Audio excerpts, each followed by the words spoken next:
Okay. Been struggling with the audio today. Seems like it's back in operation.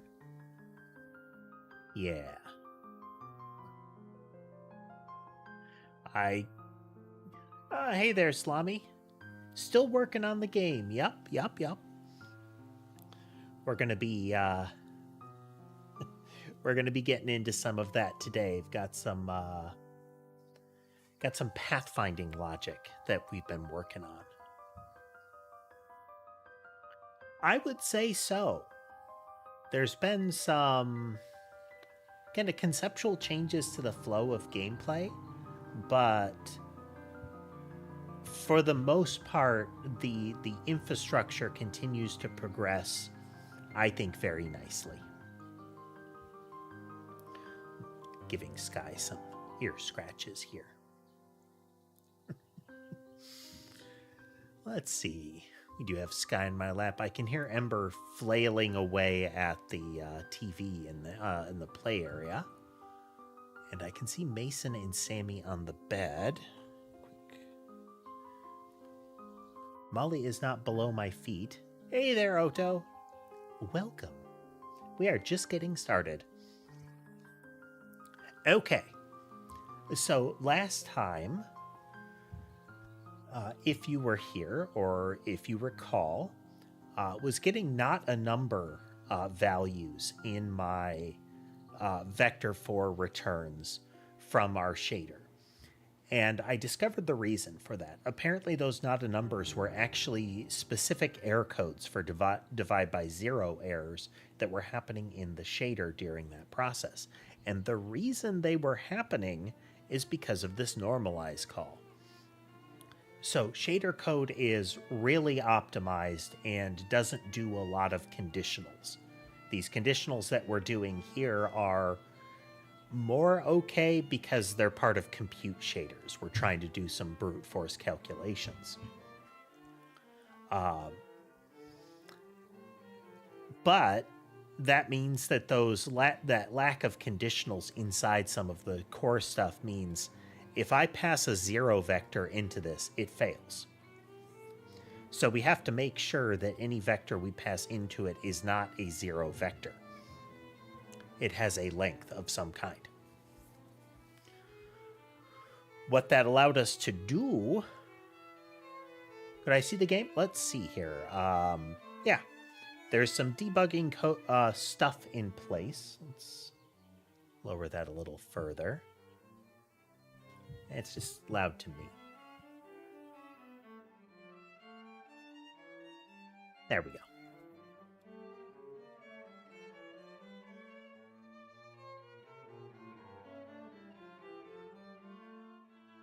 Need to break there.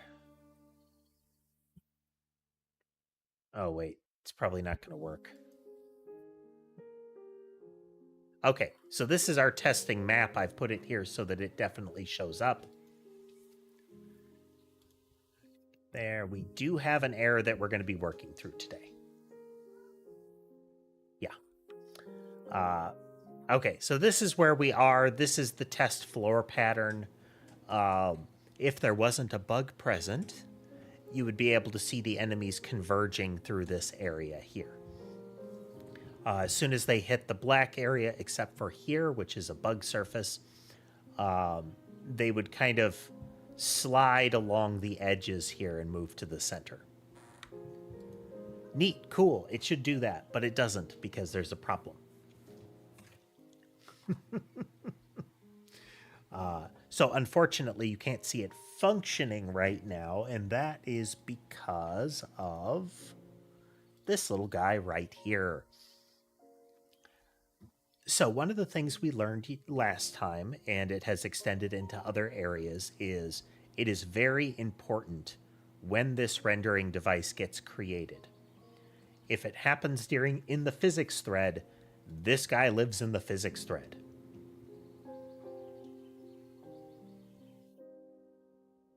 This is like a Survivor style game, Salami. So the slide along the edges is meant to be so that they don't collide with the walls. we have potentially hundreds and hundreds of enemies that are going to pile into that room. And we need to make that so that they don't move through walls. And eventually, once we've got this part working, that they don't move through each other. Why I use Windows still? At this point, force of habit and I guess a willingness to suffer. Oh. Additionally, there's still plenty of software that is going to be Windows specific, and it doesn't help me if I have to run a Windows emulator on Linux. Like, there is increasing support for Linux, and if it crosses a line where what I use is all compatible with it, I would jump ship. Microsoft is doing all of the wrong things right now. Like my start menu right here. This big blank spot, in the last update, they added a, hey, we've got an AI generated list of all of the apps on your computer, and it's, I don't need or want that. Stop trying to make me use Copilot. Nobody wants to use Copilot. Microsoft is desperate for their AI assistant to be relevant, and that paired with their want to use that in their development processes and the corresponding or the strongly correlated drop in the quality of their patches is just pain. And if nothing else, I would like to see Linux take off as a substantial competitor to Microsoft and Macintosh as far as operating systems. If it becomes an actual competitor, the others are going to have to shift their butts and actually up the quality.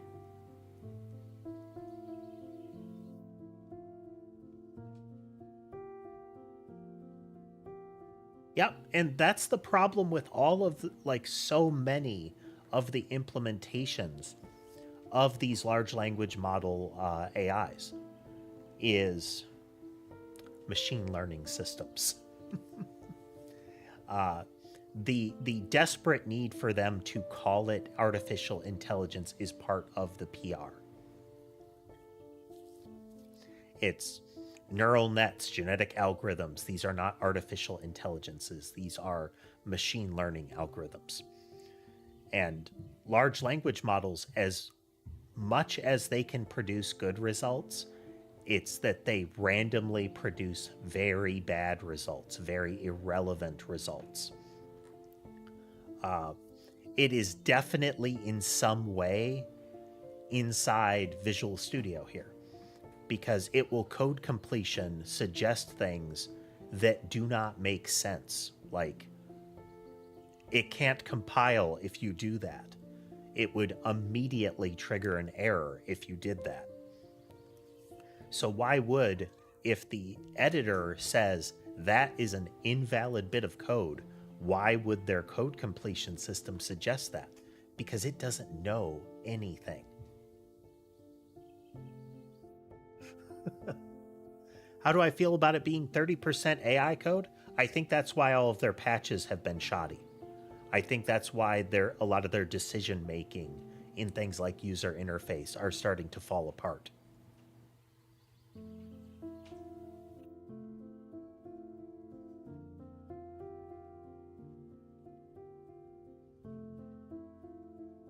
Like, there are definitely places that large language models are producing useful results. There are scientific studies and processing operations where having things that can suggest essentially shapes to work with are great. And as idea boards, they can be really good. But the constant attempt to replace systems that are ultimately more complicated than these language models can handle is leading to problems.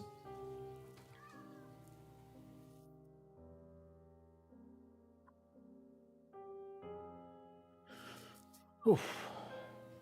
I mean, relevant to that, I feel like part of my audio problems lately is that the noise gate that I use for my voice here. Uh, let me get a marker. So you notice how it went quiet there? Yeah, that's because of NVIDIA Broadcast.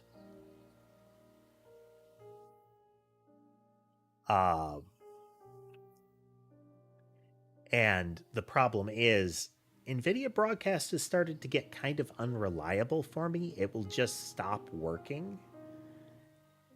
And I wonder how much of that is that they're using AI models in the background for it, for things like the voice recognition and whatnot, and that it just breaks down for whatever reason. I had to jump through all kinds of hoops to get to the point where it's working again. I just don't understand.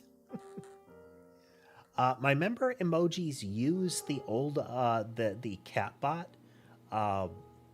lore relevantly. The catbot is now the chat avatar, the mascot.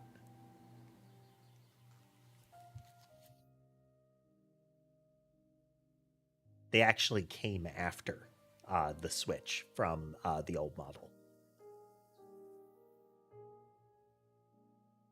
This guy is really soaking up the attention here. His eyes are rolled way back.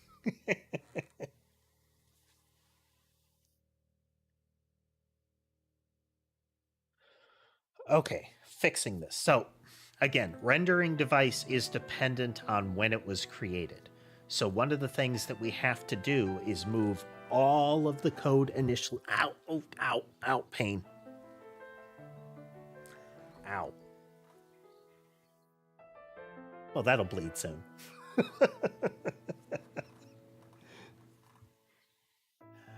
Sky did that fun cat thrashing kickoff and it caught my wrist.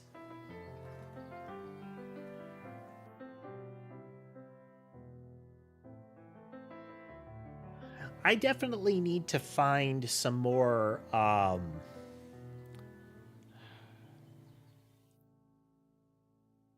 wouldn't mind finding another kind of chill puzzle game to play. Oh yeah, that's gonna bleed a bit. We'll see if it gets worse.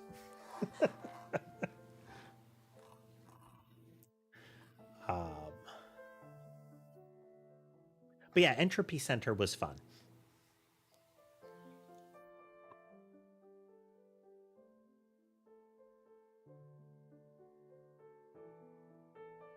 It's tricky. It's tricky finding games that are mentally engaging like that and stick to it.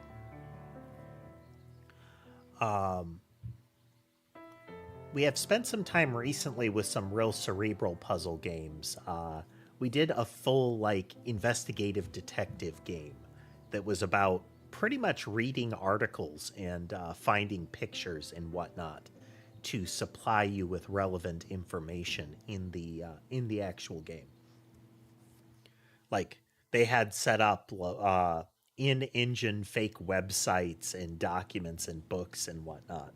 It was pretty cool. Superliminal. I haven't tried that one. That's the one that is, it's like visual spatial manipulation. Hey there, Lore. Okay. Okay, so we need to go into core. We need to change this. It cannot be during ready. It cannot be during initialize. Oh, that's unpleasant.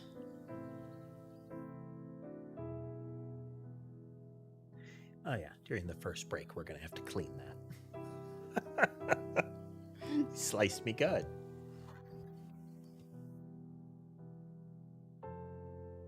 Not the worst I've had. Sammy will straight on fight. Oh, hello, Emperor. Yes. Hello. Okay, no, I should clean that now. I will be right back. I have to tend to a cat wound. Well, a cat inflicted wound. One moment.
Sorry about that, everyone.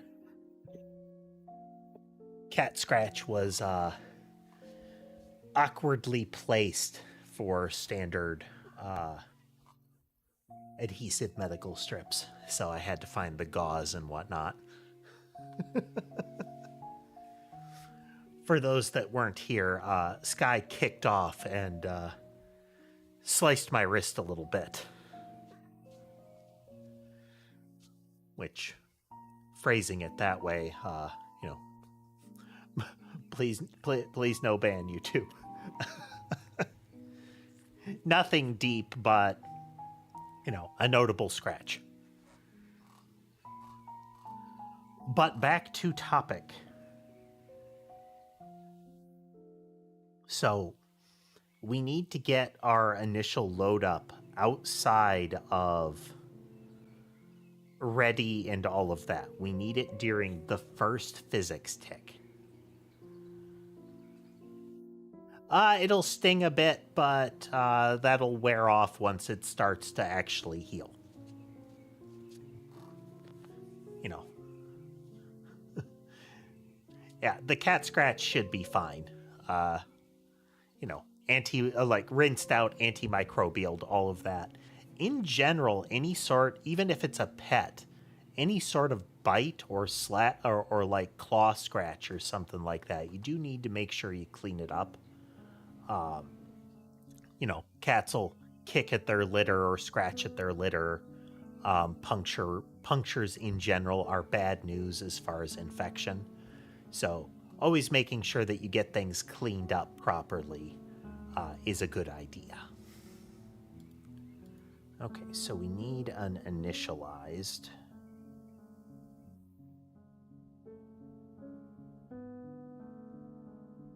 I've seen Talos Principle, Salami. Like I've seen it like for sale. Never played it.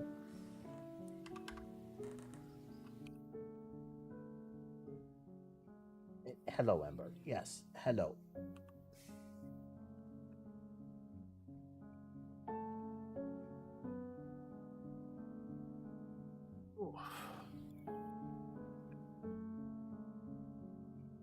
Don't really like having a initialized variable, but it's just a Boolean check, so we should be fine.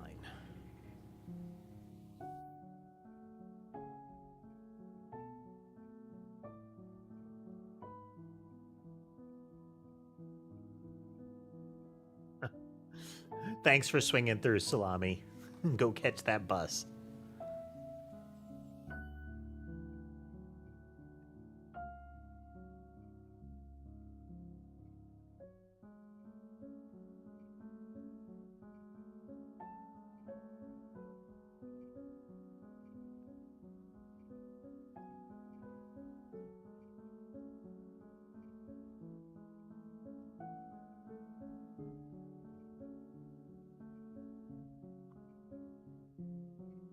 Okay, so we need to do the full kickoff here.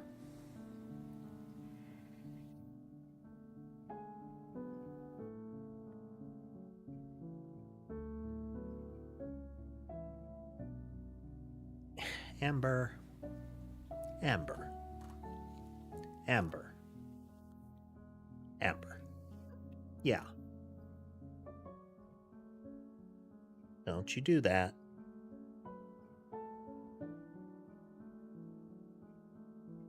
Yeah.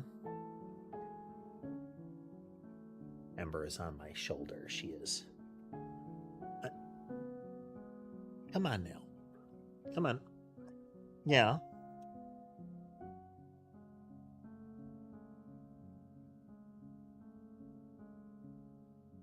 Been trying to find lots of things to keep all of their attentions.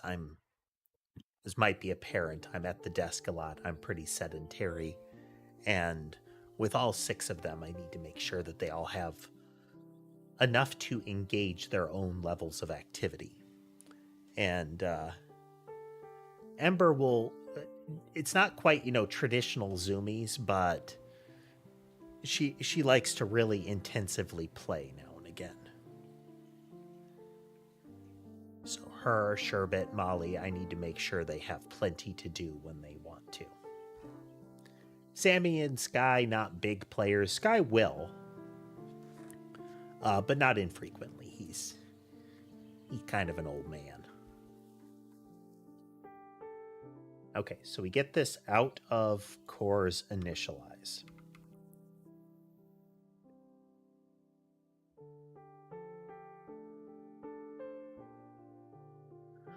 Or Core's startup. We need to make sure that initialized becomes immediately true.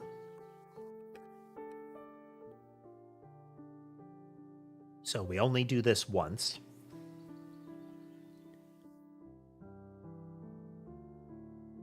So kick that off. Now we need to go to our ready function here.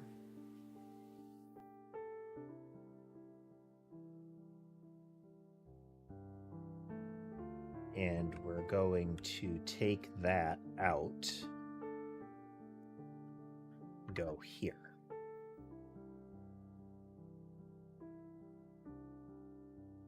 And then we're going to hope this works. If this does, then we should be in pretty good shape for some of it.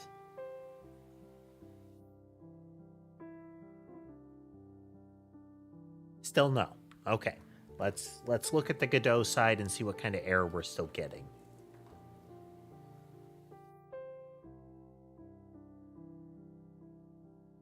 Look at it go.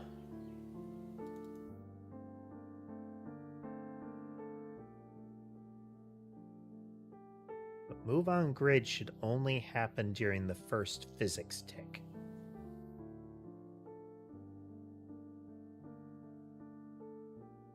Game, node. None of this should be happening yet.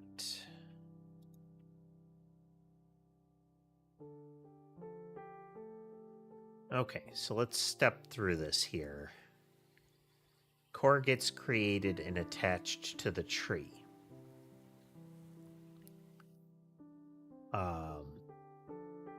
Then we get physics process. Our first tick happens. And this should be the first time that we get the initialize happening, or that we get the reference to services. So we're going to put a break here. We're going to go into services, and we're going to put a break here.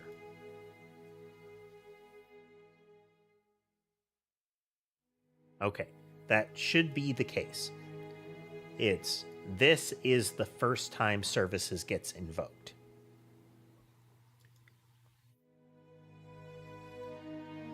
Which means the catalog should have begotten loaded at this point.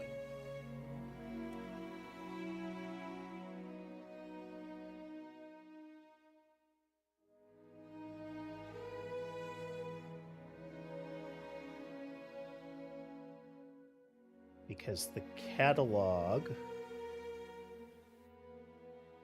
should also load up when it goes here. Let's catalog load. That gets called from the loading screen.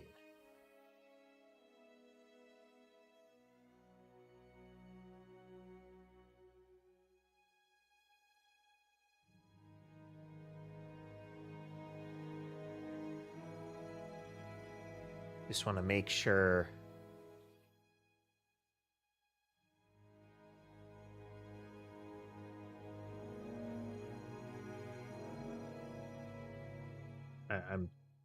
what I'm looking to do is make sure that we have the right order of events. Okay, first physics tick, then service provider, then catalog.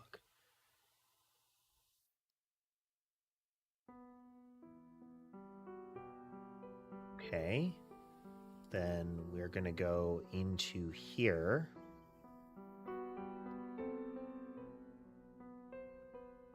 And then we're going to go into our move on grid.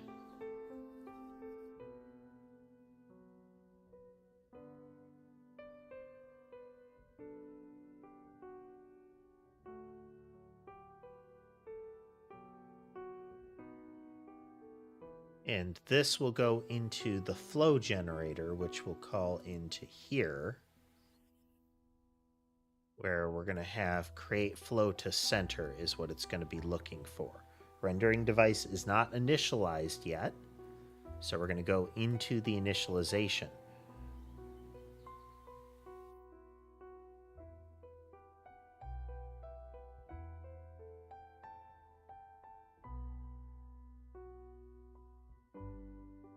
And this is where we'll create it.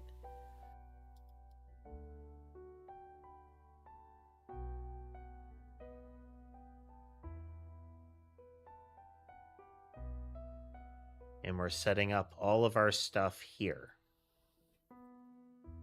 So then we step out of the initialize. So we're done there. And we should still be in the physics thread right now.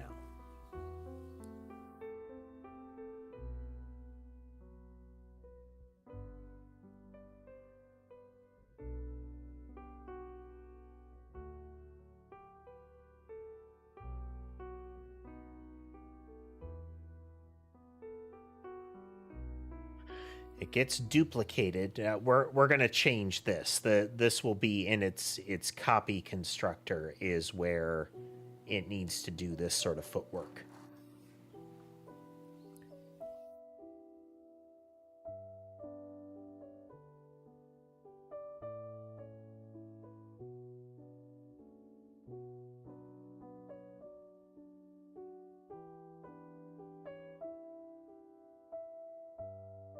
Flow to center is a thing. So why work?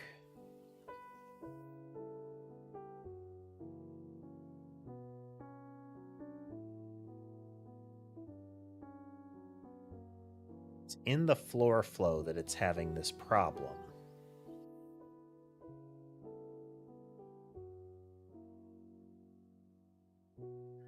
Putting any of this in a constructor is risky. We do need a sort of core initialize that needs to happen with these objects, but for the time being, we'll stick with what we've got.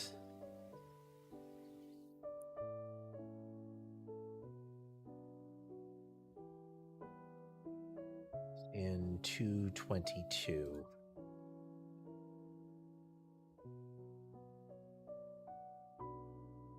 Right there. So it says we can only do this in the rendering thread, but doesn't make any sense because this got...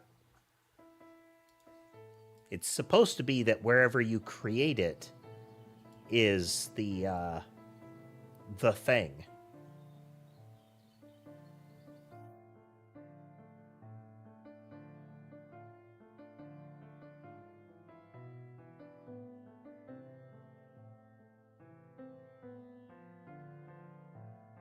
Yeah, returned unavailable.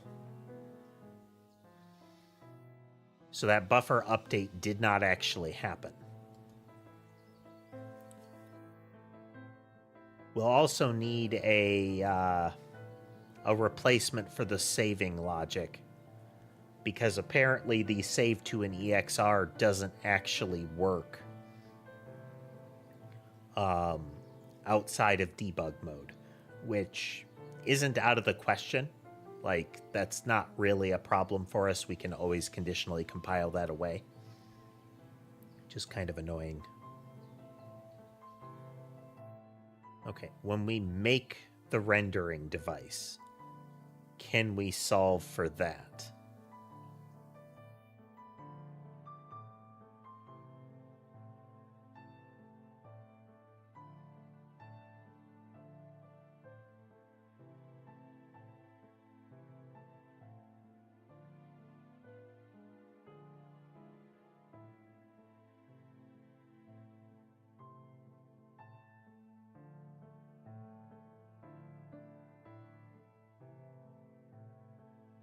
only has the one operator there.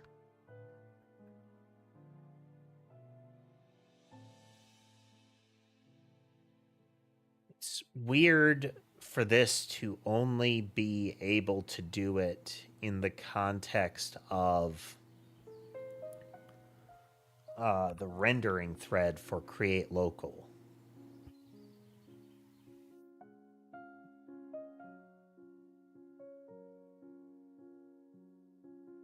So anything on the rendering device.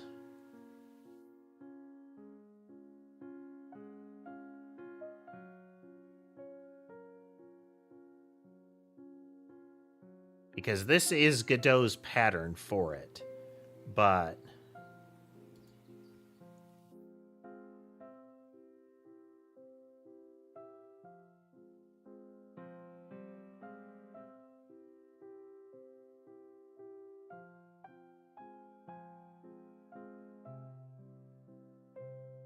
this looks like a static.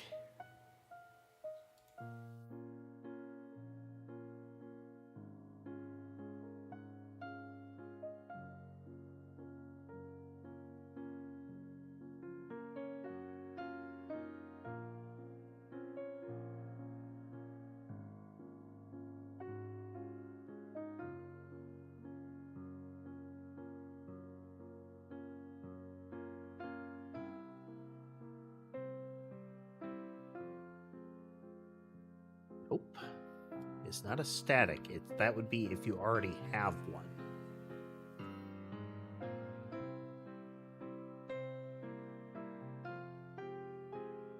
So this indicates that it should be independent.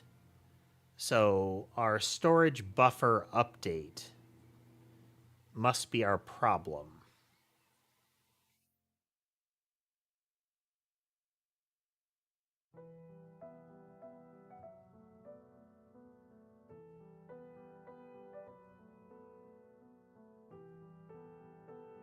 So it might be that we just need to create them independently.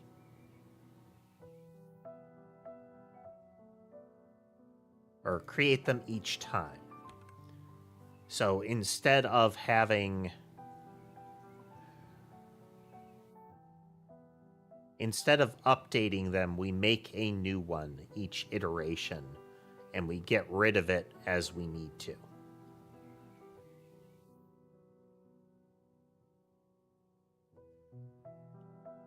Doesn't hurt us as far as like ready and whatnot to get rid of the dependency here.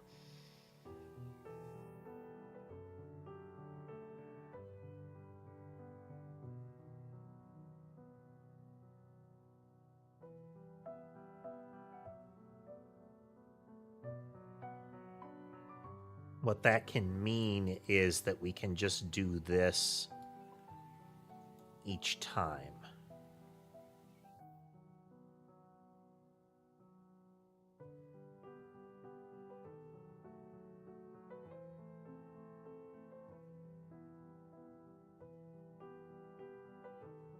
We can just change the param data bytes as we need to, and we recreate the buffer each time. Seems like waste, but we're going to do a whole other operation. So let's try adding that in. So what we'll do is we're going to get rid of our changes to core for the time being, because that doesn't actually seem to be the issue.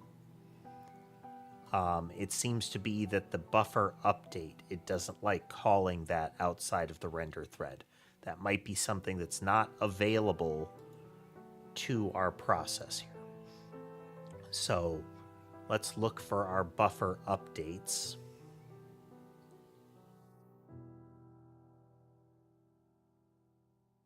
So here we're doing a create a buffer.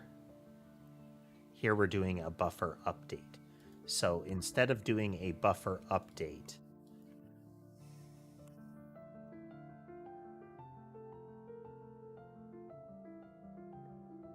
to buffer create buffer.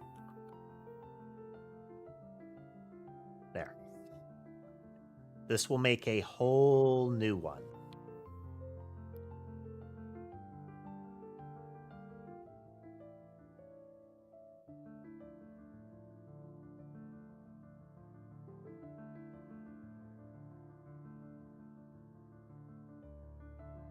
And we're going to say rendering device free RID. This is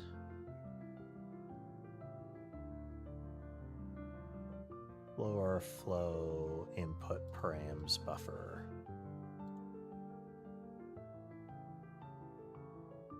So we're purging the buffer each time.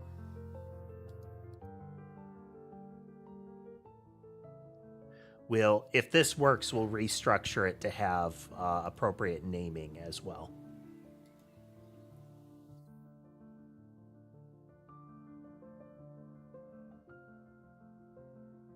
Same issue. Compute list begin. Okay, that's not our problem then.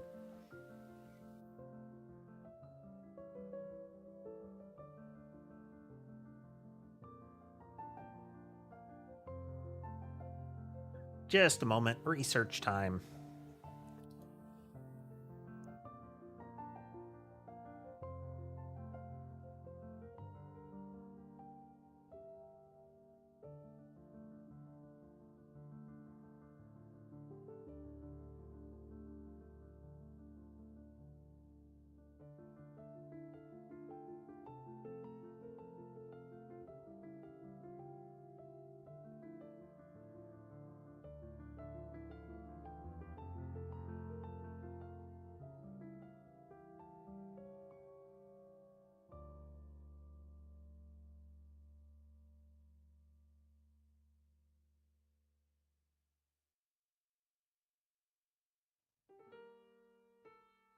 Be sure we're not using that iteration of Godot.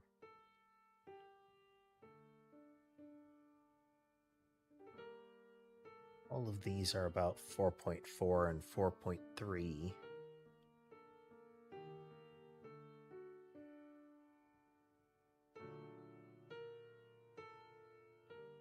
Okay. We must again look to our collision logic.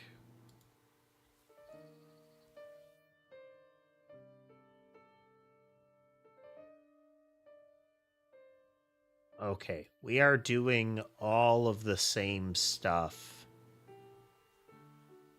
in our compute collisions as well. So we're going to go here and check on that. Because we should get a return marker in this call as well. Okay, this is fine. It doesn't mind this one.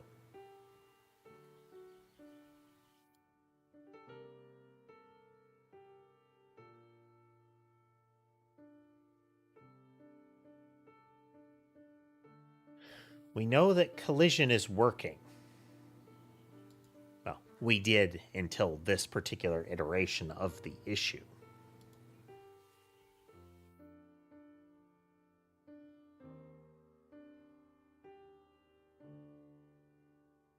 So why is it failing here?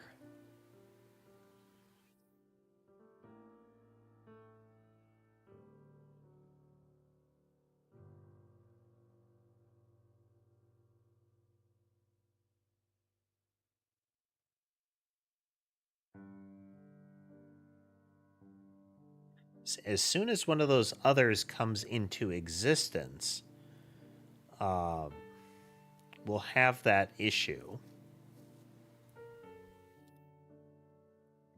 And we need to make sure that we can invoke this at any time.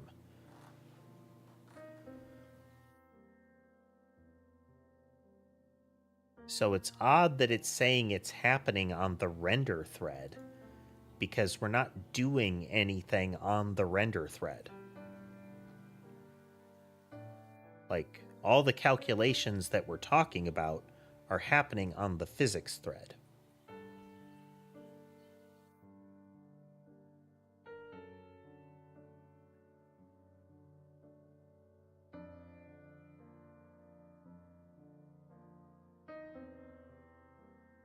So why is the buffer update causing it to have this problem? And if not the buffer update,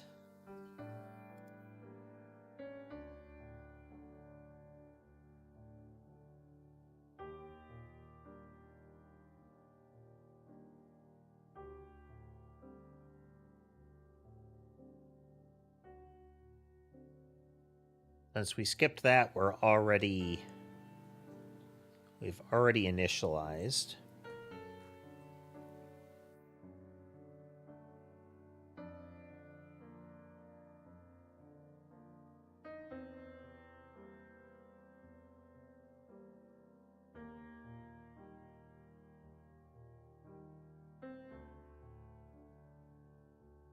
The buffer has an RID.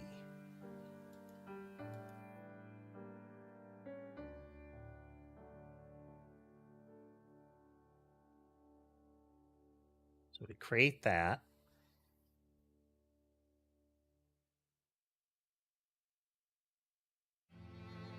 Make a new buffer, which loads the variables in it. Cross over there.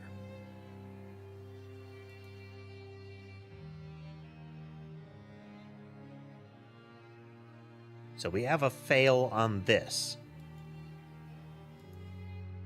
I don't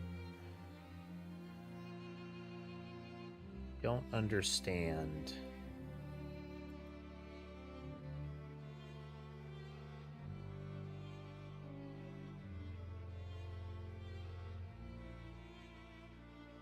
How we could be reaching that point.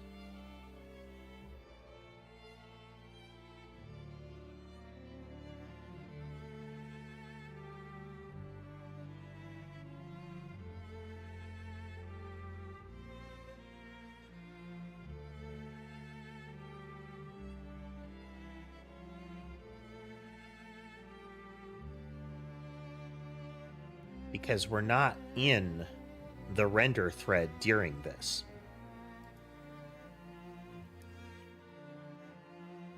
We're in physics process.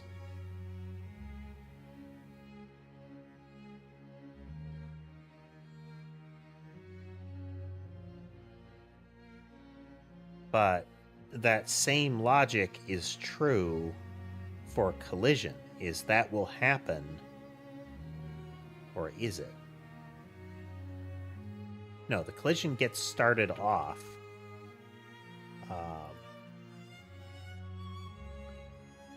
We will call compute collisions in world steps done. That is the end of the physics tick. So all of this is happening during the collision thread, and we will call buffer update during this, and it is fine with doing that.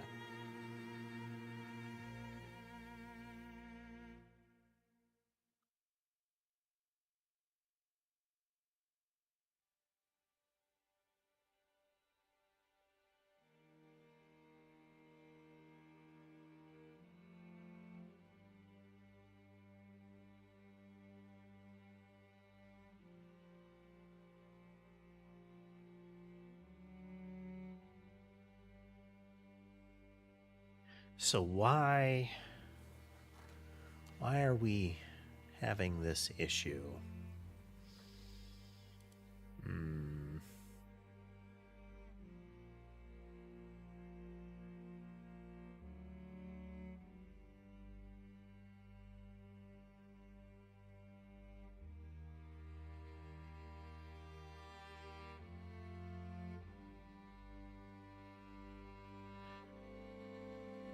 Because you can force your way around it with like asynchronous calls by having it run on the render thread in theory, but I wasn't able to get that working. in a prior attempt, and ultimately I don't want it running on the render thread.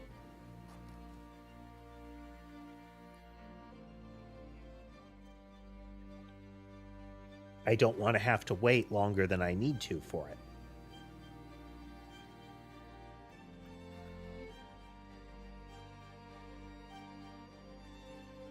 Is it that we're dealing with textures?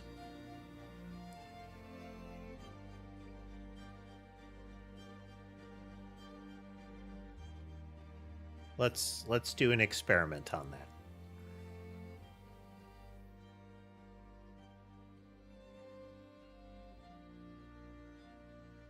I think I already did this this particular experiment, but we gotta do it again.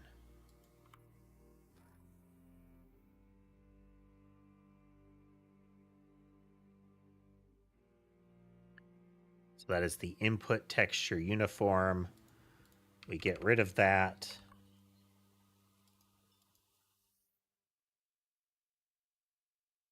Now we should be getting a shader error in this because one of the bindings isn't going to be there.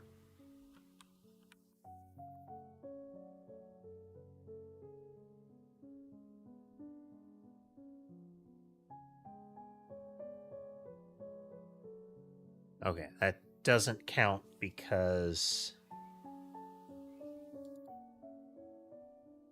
Oh, okay. We had the same problem. Oops, didn't need to close you.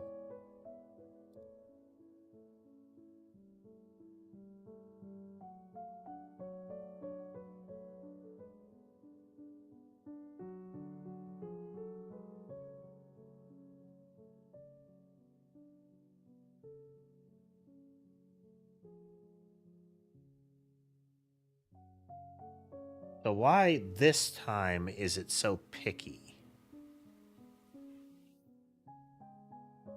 So it's not letting us call buffer update. It doesn't want us to call compute list begin. And we're doing all of this during the physics thread, which we are also doing in this.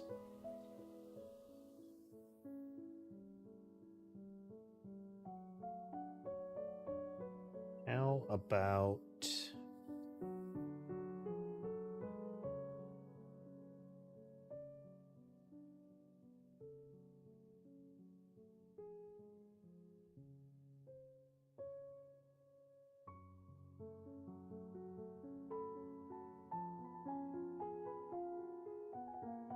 Okay, we need a rendering device anytime we call create buffer.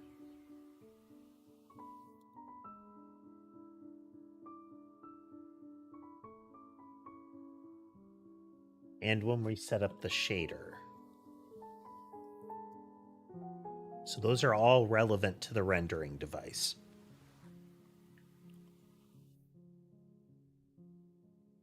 So I don't want to keep messing with these, but for the purposes of this test, we are going to just call initialize at the start of this.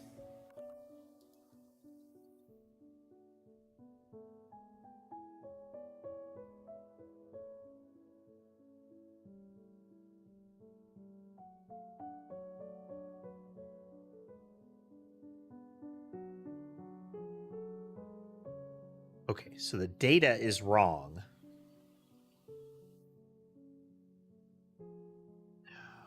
So why, oh why, does this work?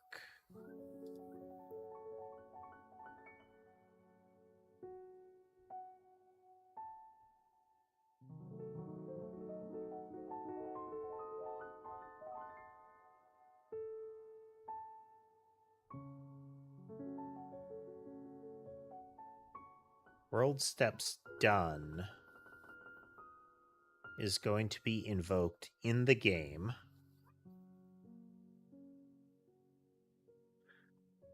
Hey, Roman, we're having a time here.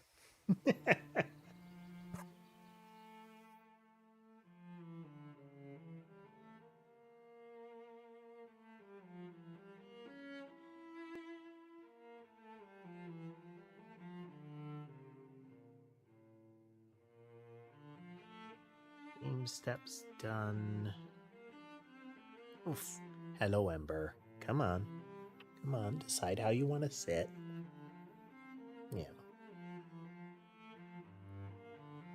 Are you sitting across my chest so that Sammy wouldn't be able to take that spot too? Yeah. Yeah.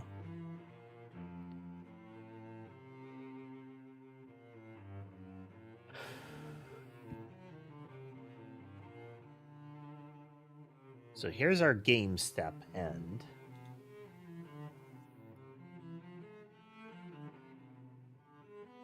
Which should be our world step message.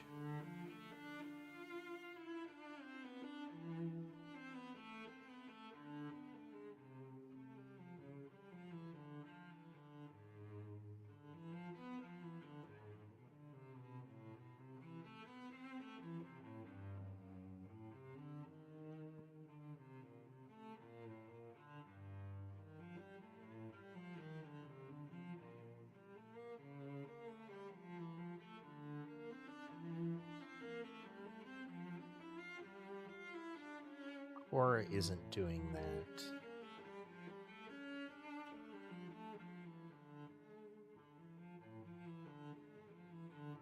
Need to check for our messages, steps.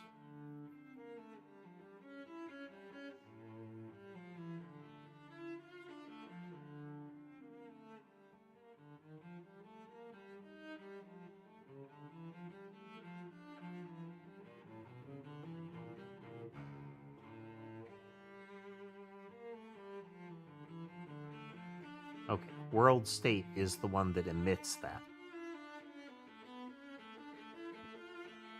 Having to refresh my memory here.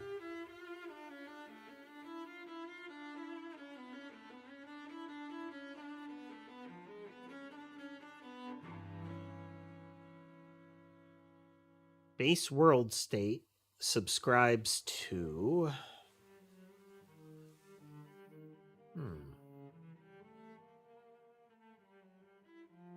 This should only pop into existence elsewhere. Game steps are the Godot level physics steps.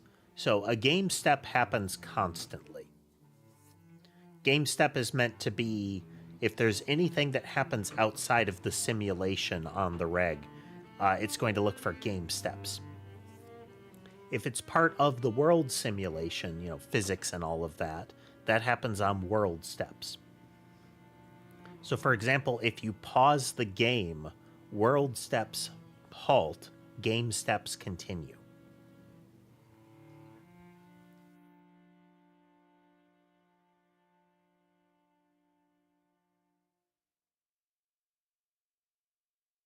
Part of the reason for that is because the game runs, like the world runs at a fixed maximum and minimum frames per...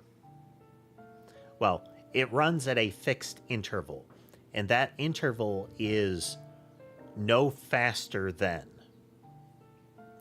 or no longer than. So, for example, I believe I've got it running at 30 ticks per second. If it could tick faster, it won't.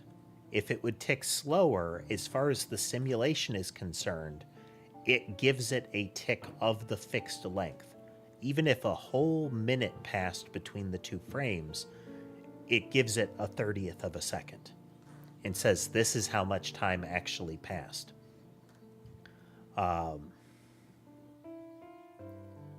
More kinds of steps? Not yet. There are other events that happen within them, but for the most part, those are the core engine flow steps.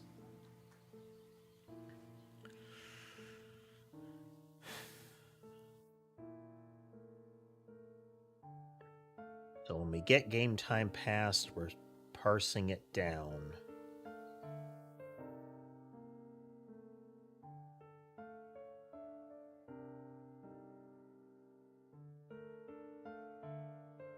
don't understand how this one runs into problems.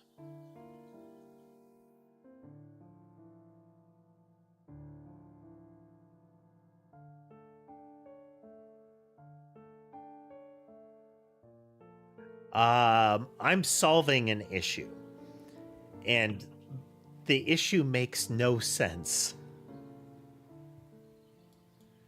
Because this is happening in the ready as well, and the ready is a render thread thing.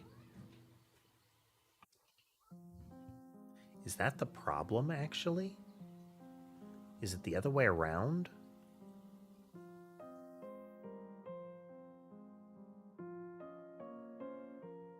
I wonder if it's the other... No. Because core is invoking services in the ready. And that would be the same thing.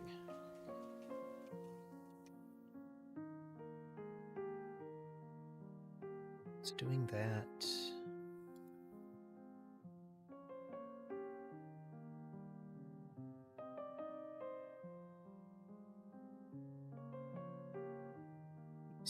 Reset.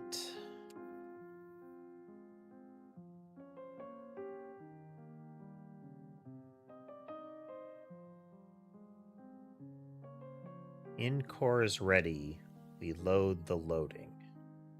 But what if we also move all of this into the ready?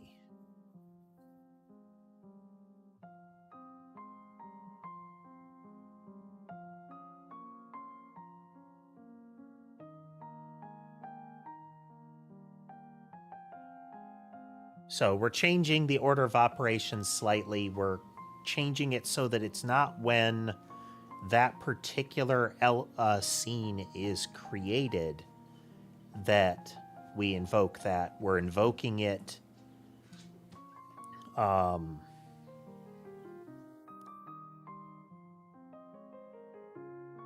favorite programming language currently, it's C#. My first formal education in coding happened in C++.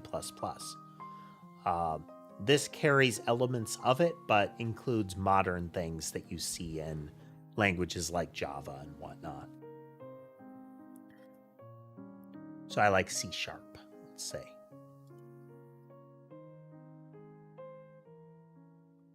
Still the same problem.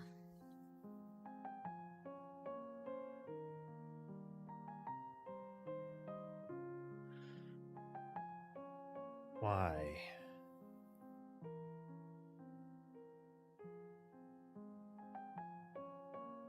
Call node, we get physics process. Physics process we get, and we're saying, we eventually say game time passed. World state gets game time passed. And is at this point invoking world time passed.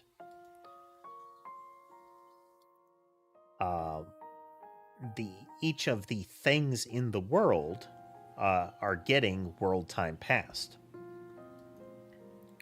And they are passing those along to their behaviors. Yeah.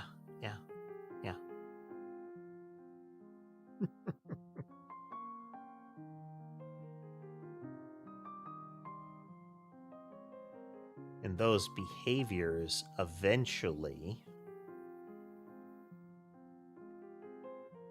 pass along and hit move on grid.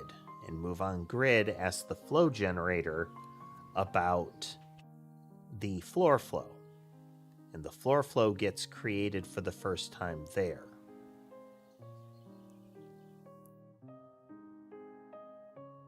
So in our collision manager,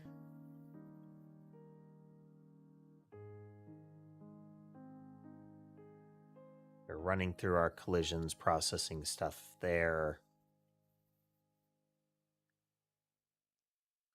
So on the start step of the game, at the top of the physics loop, we get our new information. So we're calling back into that. But it's at the end of the physics tick before it's actually formally over, where we'll call compute calculations. And that's where we're creating pipelines, we're creating the uniform set, we're calling compute list begin. All of this is happening in the same block that this logic happens. And it's in the ready of this node that rendering device and all of that is called. So this is pretty much identical to this one here. Because as soon as this happens, we are going to go into the services object and instantiate it as a static, which results in all of this happening. In particular, as soon as base catalog happens, we're going to instantiate the move on grid. And the move on grid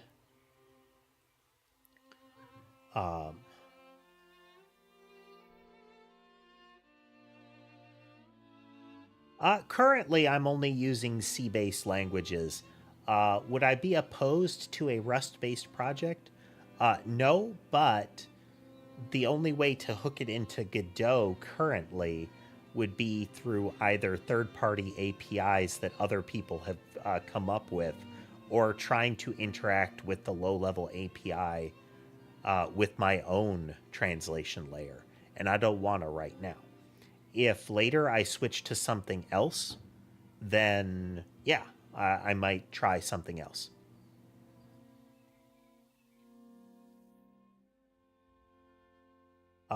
But in general, I try to avoid any third-party dependency that isn't part of the engine.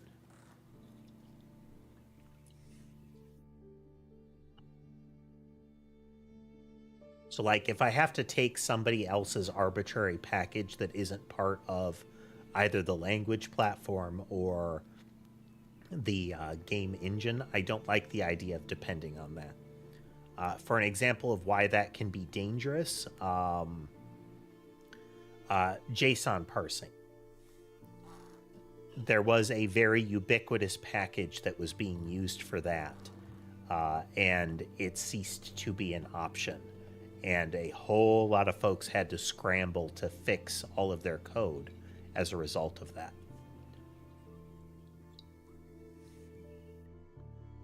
Open source is neat and all, but there is a degree of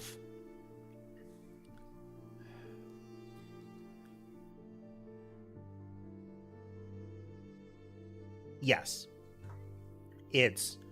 You're essentially sliding responsibility from your own team to an uncontrolled team for the purposes of expediency. And on some projects, that's fine. On some things, that's fine. That risk surface may be tolerable to you. But I'm paranoid.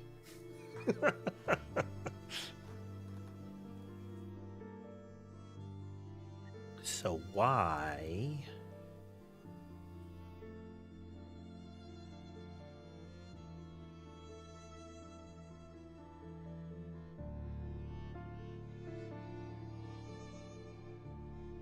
Why does this break down?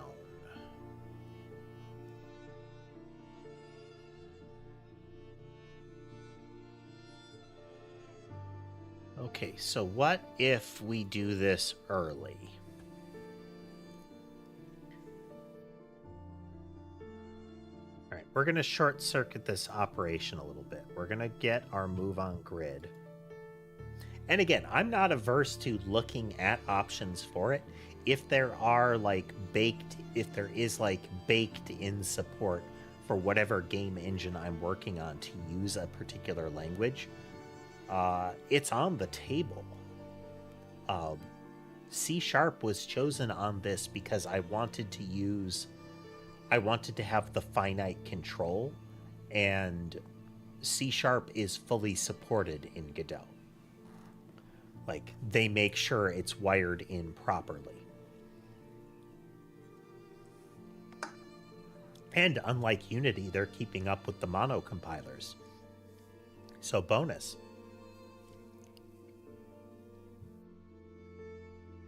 So instead of calling the value here, we're going to do this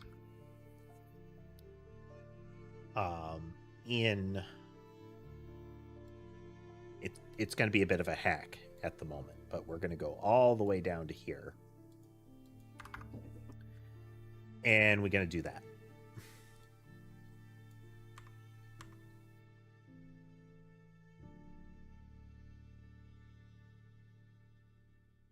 New vector2. No, wait.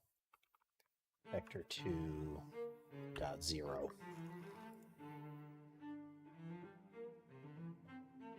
Monocompiler is the compiler for C#, or at least a compiler for C#. It's the one that we're using here, and it's the one that Godot uses when it runs. So technically, Godot will build the .NET project itself.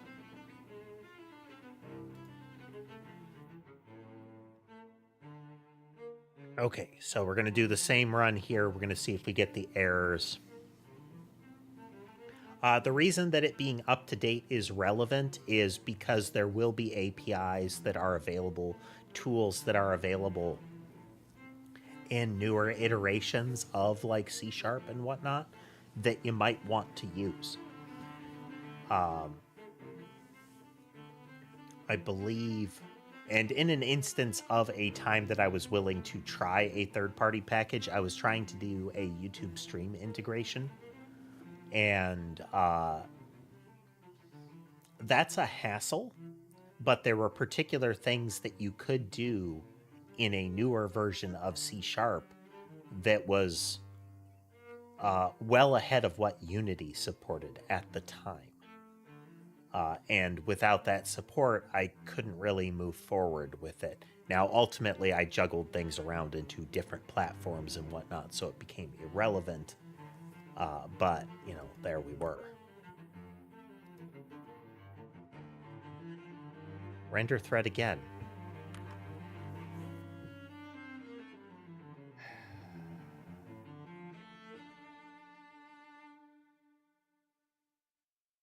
Let me see where that was.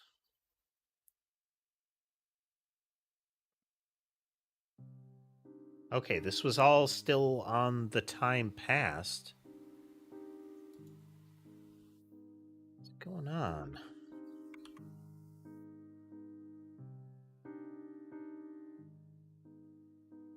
It's still in physics process that all of this happens.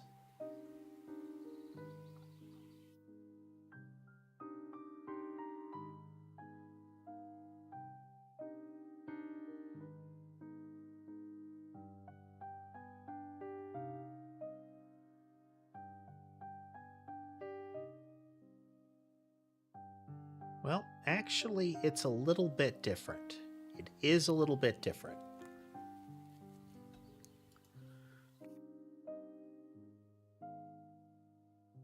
So even with this being loaded in the ready here,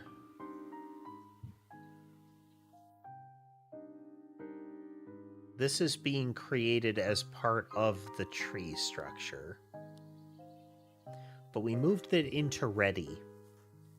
I'm sorry, we moved it out of ready and into physics process, and it didn't care.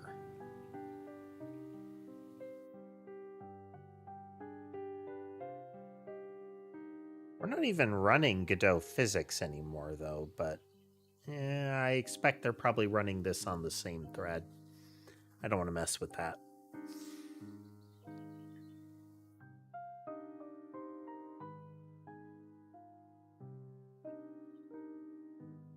Why? Why?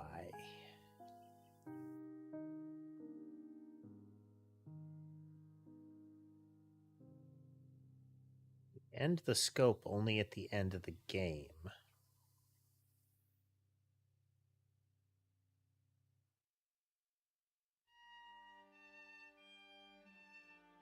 That doesn't change the catalog. Lore Flow Manager doesn't need to be persistent either. Where do we have that living?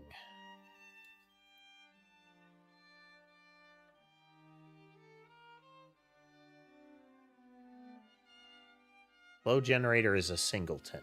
It lives out here with catalog. World state and game are scoped.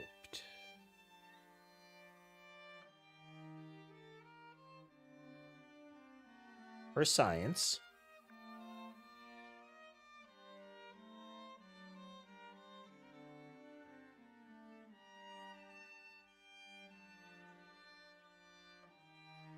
So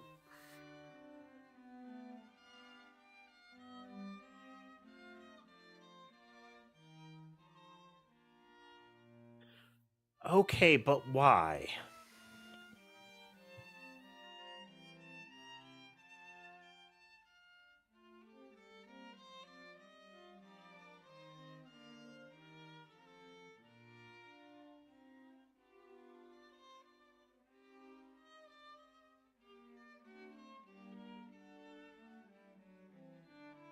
Okay, so we can see some of the error cases that are active in this, but the core of it is still functioning.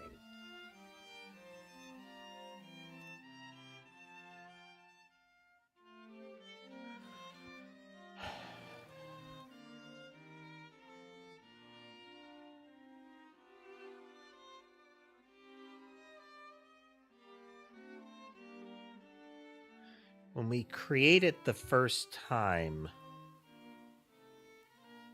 and it's sticking around, it's whenever it was created at that moment is where it matters.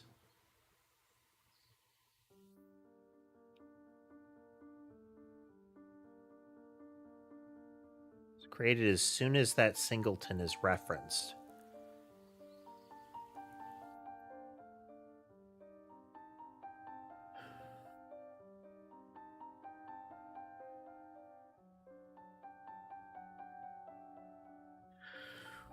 Well, this is as good as any this moment is as good as any for a quick break. I will be right back.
And we're back.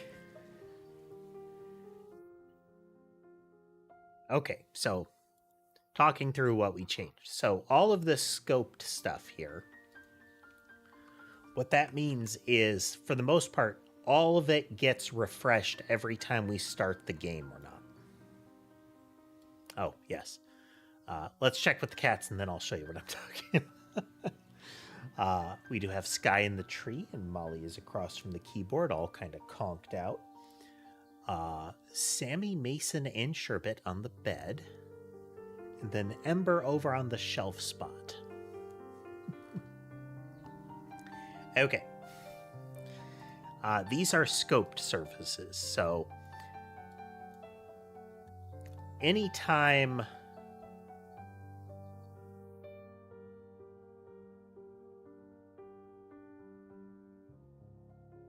the what now, Odo?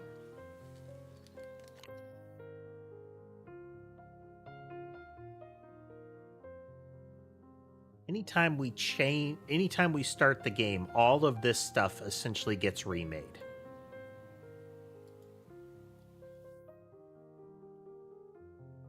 It doesn't ring a bell.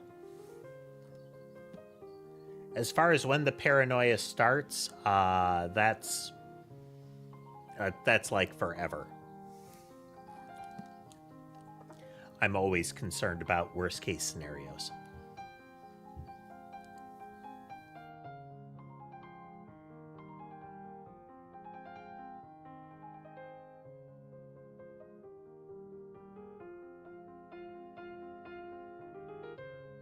So if it's that it's generated at that time,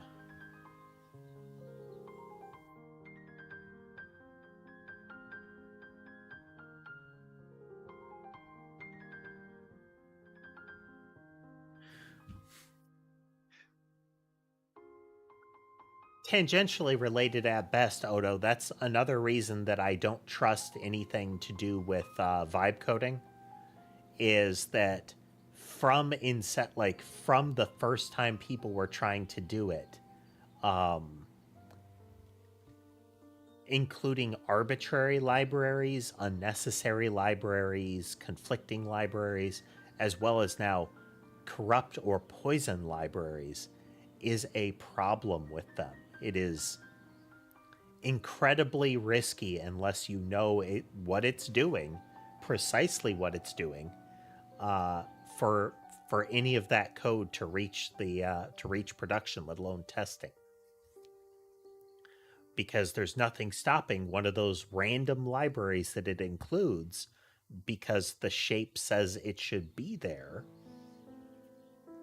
for it to contain code that is just like, hey, phone home and install exploit, you know?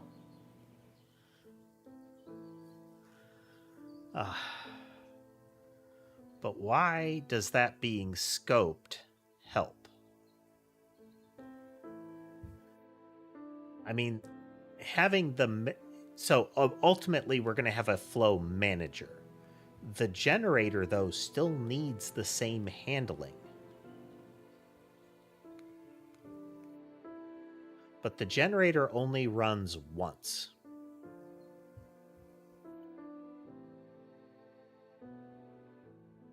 And that is during the setup.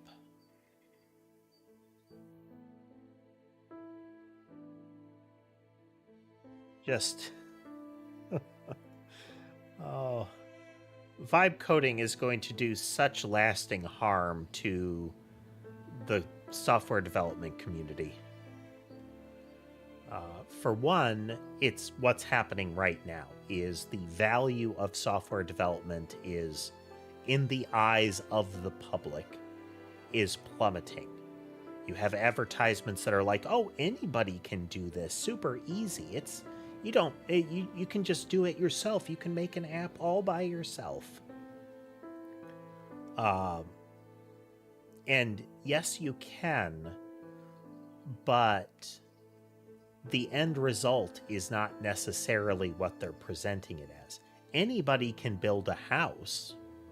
Like, you can just go out to a hardware store and buy some wood and nails and stuff, and you can make a house. Is it going to fall on your head, or is the city going to come and tell you, tear that down, you moron? Probably.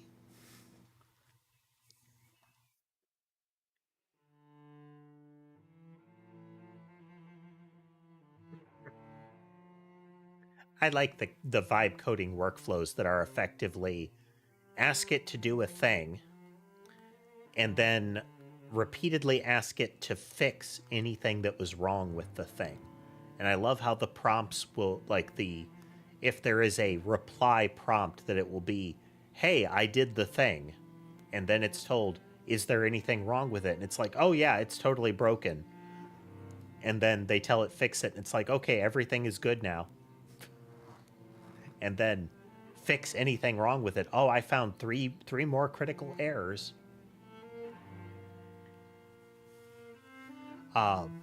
Does that actually match real development as far as the general idea of the workflow? Absolutely. You're seeing it happen right here.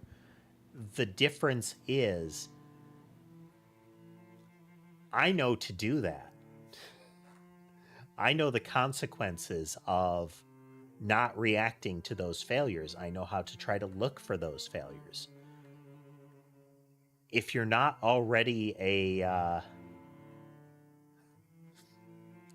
if you don't already know how to program, those tools will cause problems because you can't check them. You can't verify that it's actually doing what you want it to do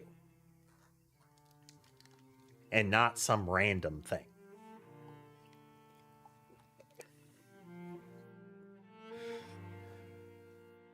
If I could find a option for that didn't require me to get grubby language model fingers all over my system, that might actually be kind of fun. Just having a session of, hey, do this precise thing, and see what results.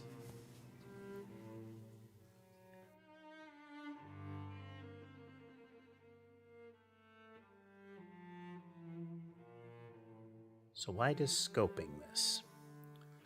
When it's scoped, what that does is in here is when all that stuff gets reinstantiated again. So we end the scope, and all of the objects that have been stored here get released and can be remade. So the next time something asks for them, it makes a new one.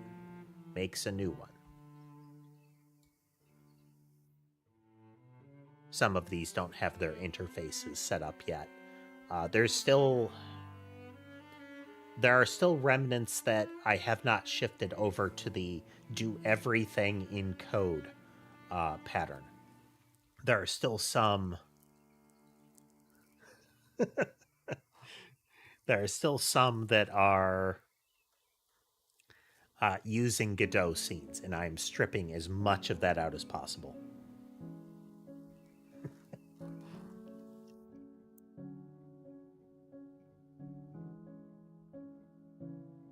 I kind of feel like there are too many people that think that's how programming works, James, you know? Well, you just do a thing and it does what you need it to do. I've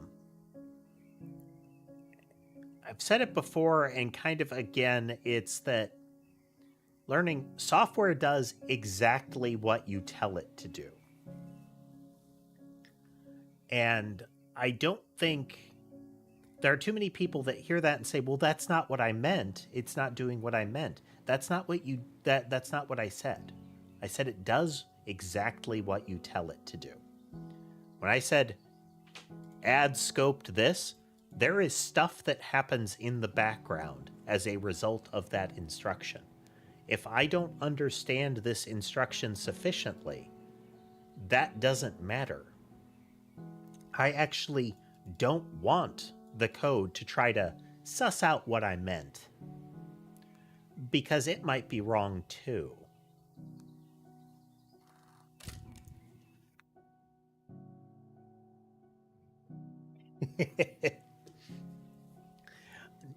Noida is fun in that it is weirdly a description of programming. I think they did another one. It was like Baba is you or something like that. a little puzzle game that had the same vibe of whatever you have set up in the instructions, in the logic, is exactly what is true. You know, your thoughts and feelings on whether it should be true or whether that's what you wanted are irrelevant. The machine code is the rule. If you need to change it, you're going to have to find the right sacred unguents to rub on the gears. Is it unguents or is it unguents? Never checked that. Huh. Internet, tell me of pronunciations.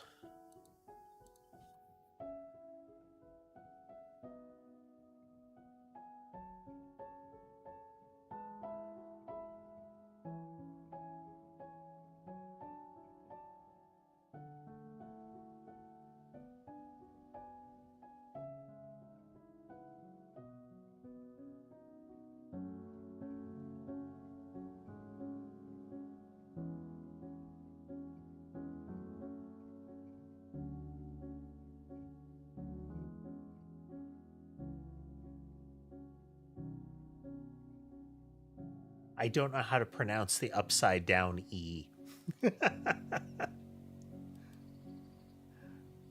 From the look of at least Merriam-Webster, it seems to think you're correct, like unguents.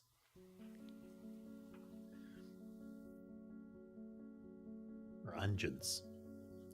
I think it's unguents.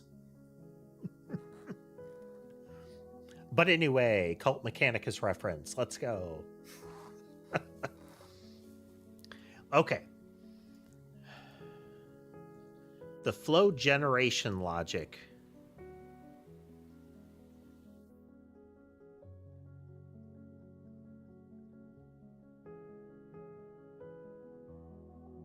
really shouldn't need to be part of the scope.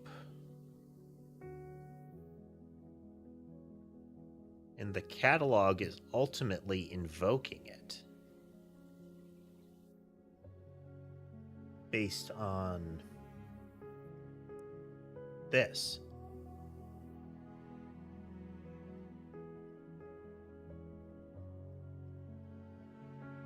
It implies it's the J, so it's not a G. Like I said, I don't know how to pronounce the upside down E that is part of the pronunciation.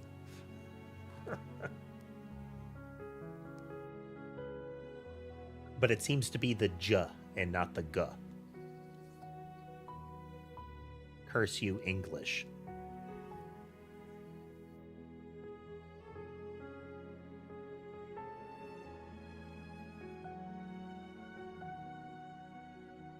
So this is during process message that it will do it, but we will invoke the flow manager and get the flow to center at this time.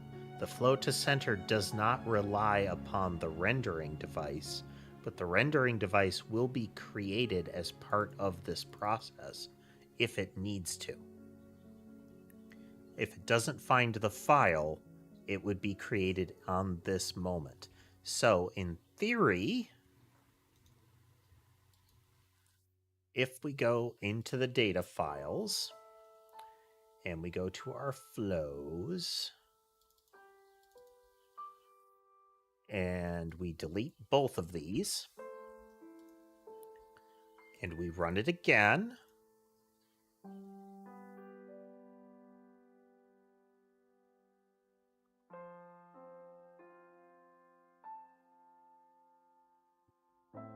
it does not go wrong, and that is confounding. Actually, no, it's okay, because we don't run a shader for that. Flow to center does not run a shader, we just have it running in code.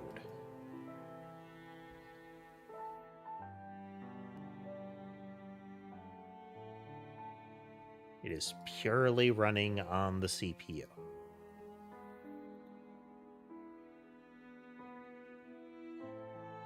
So this call, by coincidence, is okay because it doesn't invoke the shader.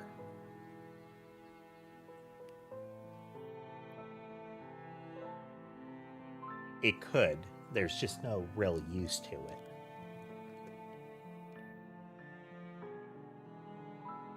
The reason there's that hitch is because this is gigantic. Say 6,000 by 3,000 texture. We're doing some iterating.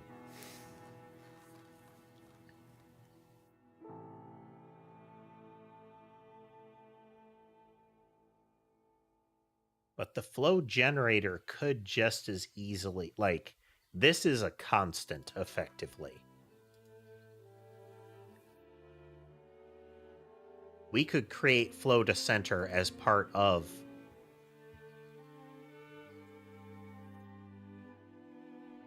There are two pronunciations listed. There's that one, and then there's the one with the J, ungent.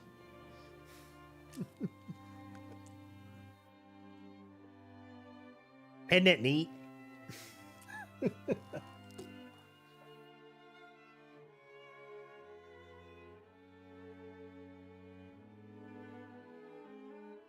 Or again, at least Merriam-Webster.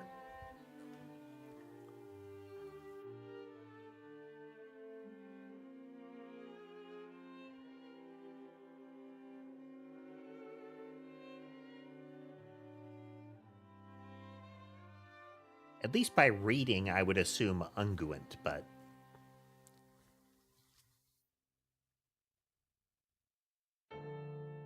Again, we're dealing with our alphabet. How it looks does not matter.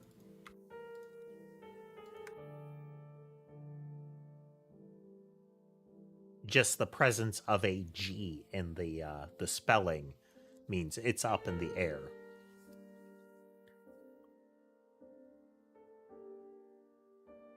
Seen a couple of videos that talk about things like EAR sounds and whatnot. As there's really no way to know how you're going to pronounce it.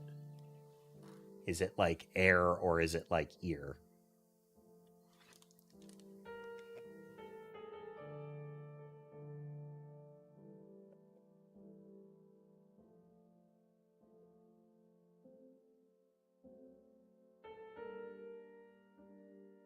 The exceptions prevent the rules.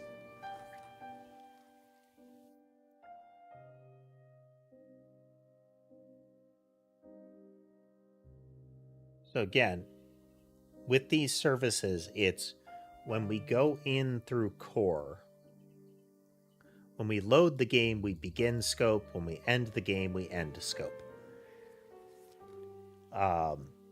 Both of these brackets effectively say everything that is scoped goes away. We're creating a bubble that is in there.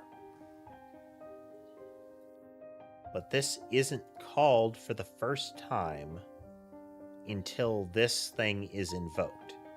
We could put this elsewhere, but it would necessitate an initialize call that would need to happen everywhere anyhow.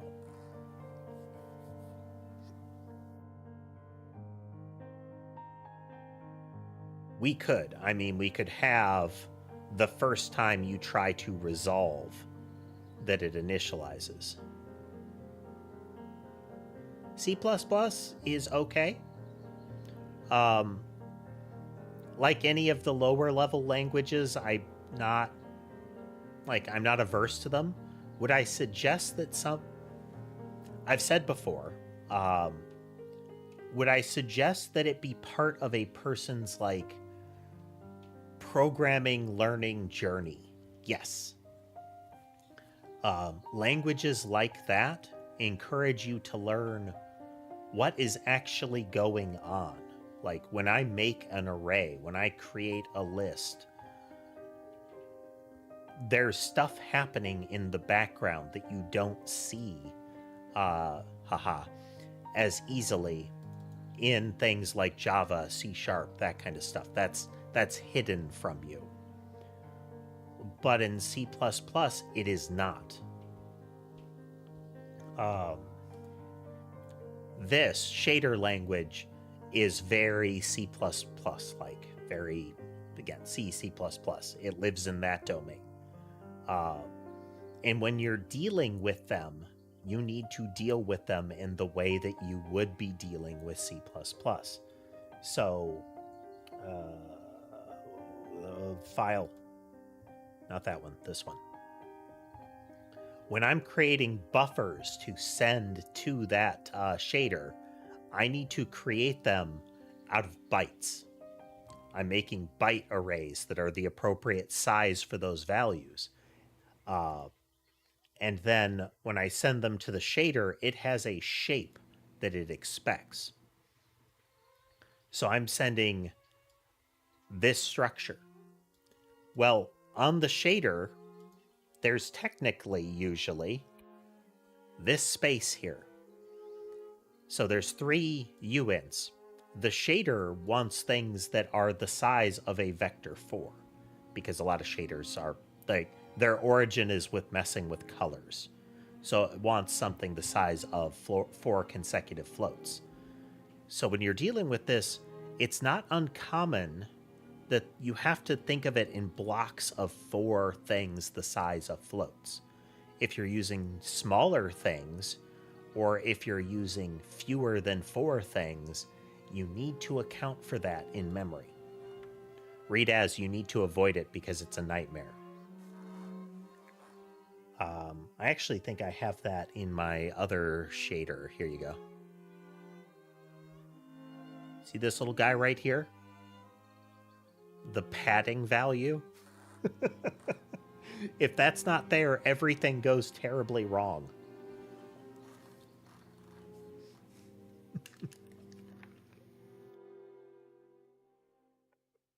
Additionally, this right here, you'd think it would be 2 floats. It's actually 4. Not in that the values contain the other 2. It's that it's a vector, and so the shader wants it to be a vector 4. So it will have the space for a vector 4. So the order of this matters. The size of it matters. That's not something you're going to get out of C#. Like, this is the easy way to handle it too. You can actually go in and define in the structure, this is when this variable's memory starts and starts. Shenanigans and sorcery. But such as shaders, you need to be precise how you are dealing with them. So, learning experience. We get to do stuff. We get to learn things. And that's part of this whole project, is when I came into this, I had never done a major project in C#. I'd never done a major project in Godot. This is the first game I've programmed. So this is all learning. On the fly, in real time, broadcast to the world. Hey there, Jamel. Welcome. So, do I want to mess with this? This solves our problem. But I don't like it. We could try to move it around and solve some other issues with it.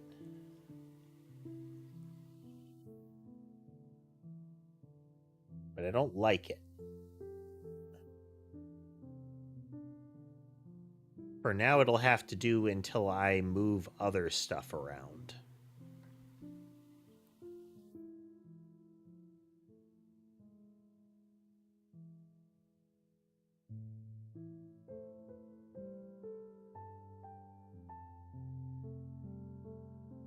We shouldn't be getting that delay there.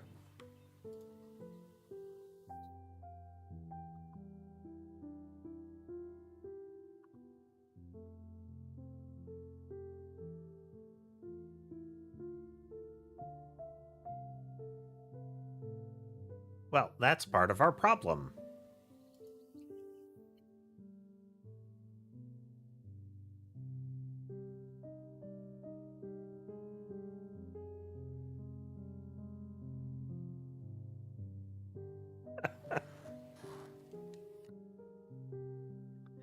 Tech debt is a real thing. Anybody that tells you otherwise is somebody that just wants to get the project done despite quality constraints. Oh, dear.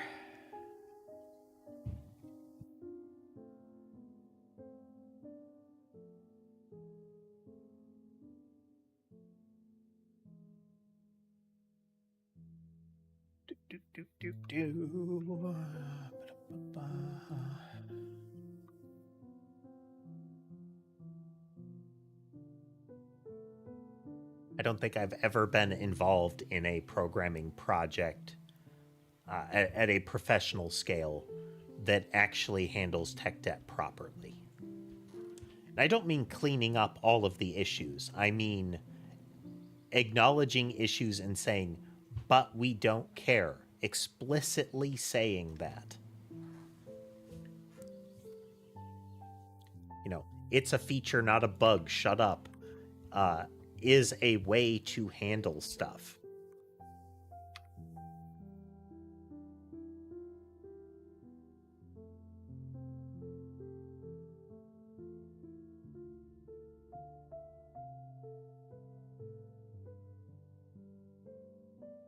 Okay.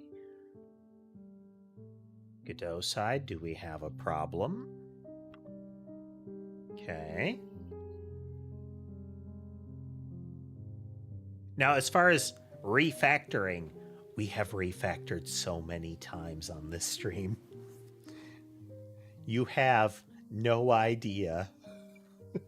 Well, maybe you have. I don't know which ones you've seen.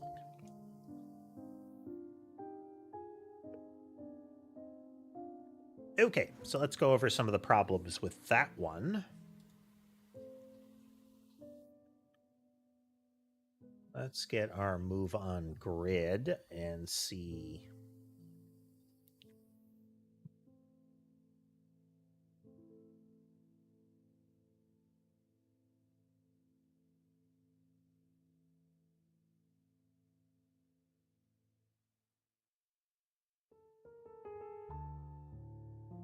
Okay, we do have pixels as far as our flow to center here.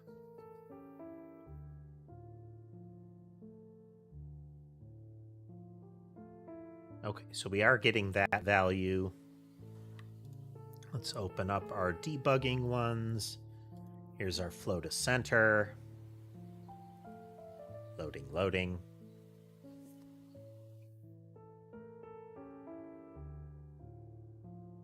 Loading, loading, loading. This is flow to center. This is an EXR file that shows the vectors that we're using. Black space is negative numbers. It doesn't show a color for it. But that is going to the central point.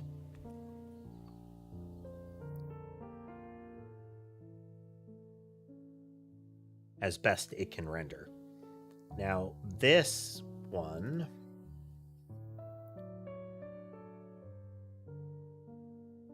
corresponds to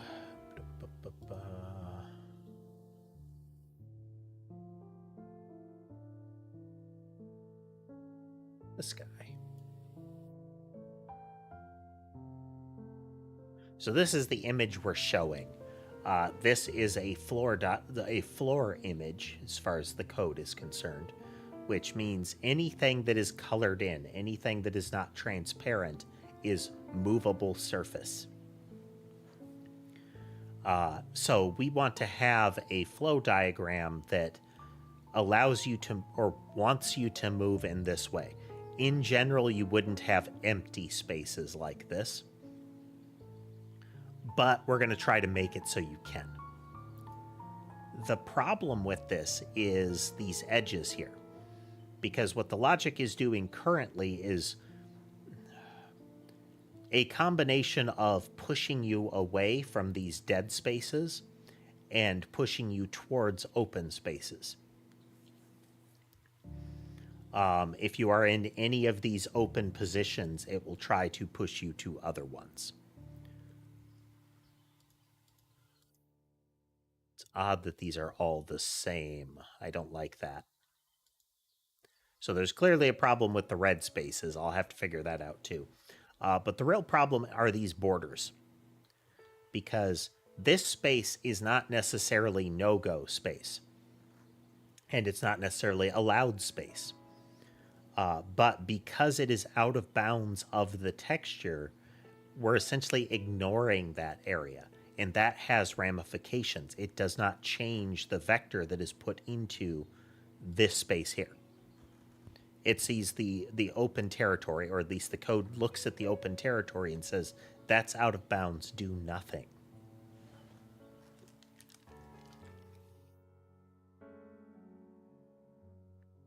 But we don't want it to do nothing.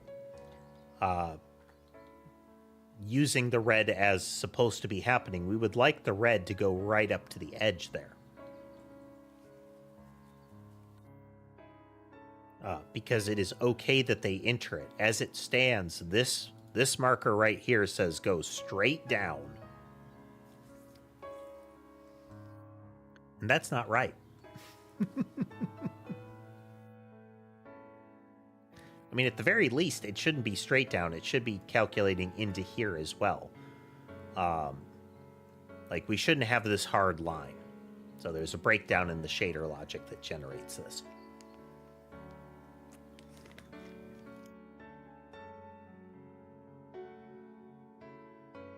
Now, there should be sharp lines like this, but it shouldn't be an absolute line from that particular red to almost straight down the way it is. Not quite because floating point precision, but, you know.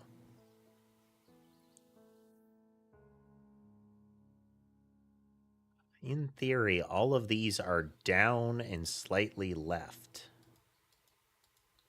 It's weird that that's the case.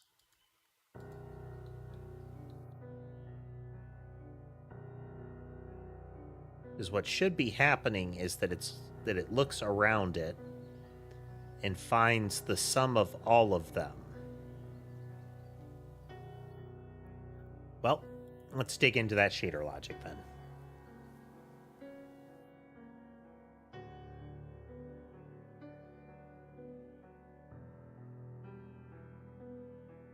For reference, we have not actually solved the rendering device thing. We've kind of sidestepped it.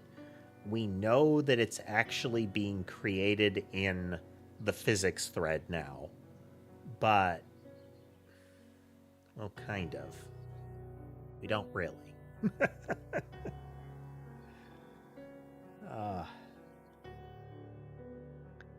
Because it's getting UI interactions, which could be elsewhere. That needs more digging. That is not good.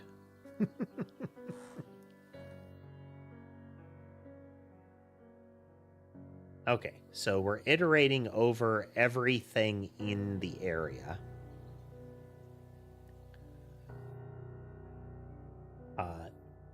Let's actually put it another way. We're going over the entire image, pixel by pixel. And we're looking within 16 pixels of each pixel.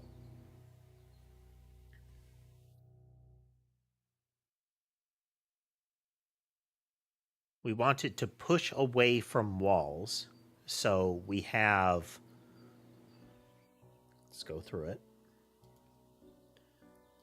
We're sort of rubber ducking this, you know?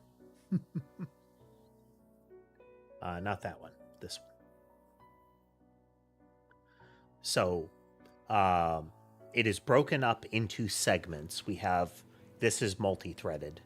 So within your segment, within a square of the image, we're going to take each one of those pixels and we get the color from that pixel, from whatever one we're looking at. If that is a wall, this might be the issue. So we get the one that we're looking at. And now we're going to look out from it. Sorry, if this is meant to be floor space.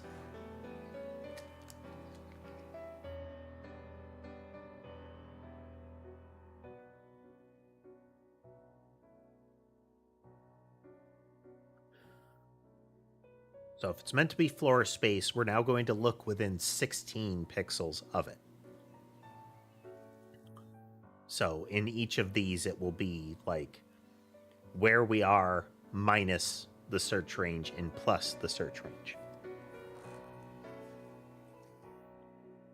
So let's say the search range was 1 and we're on 1, 1 as our position. We're going to be looking from 0, 0 through 2, 2, which means we'll be covering 3 different pixels. We'll be covering a 3 by 3. And right here, we're going until the edge of the image. And we will not go below, so we're going until the right and bottom edges of the image, and we will not process it if it is past the left or upper edge of the image. This already creates part of the problem in that we're not addressing the empty space. If it is open space, this is a wall when we're looking at it, and we're going to get the position from that wall to where we're looking. We're going to get the vector from that, and we're going to essentially add that one in. We're going to push it in. If the space that we're looking at is open, we're going to add that vector in as a from where we are to that space. So we will push out to that open space. So that's why we've got this, reversal here.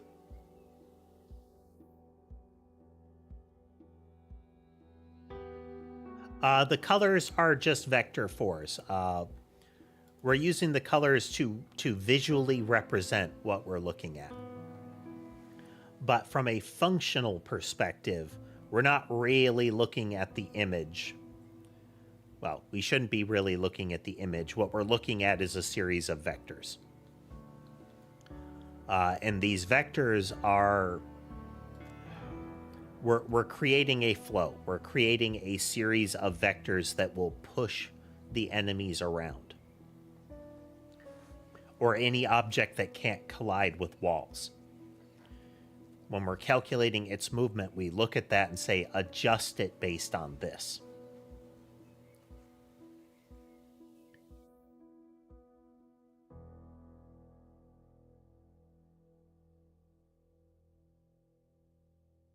Exactly how we will incorporate that remains to be seen. It may need to be a special calculation outside.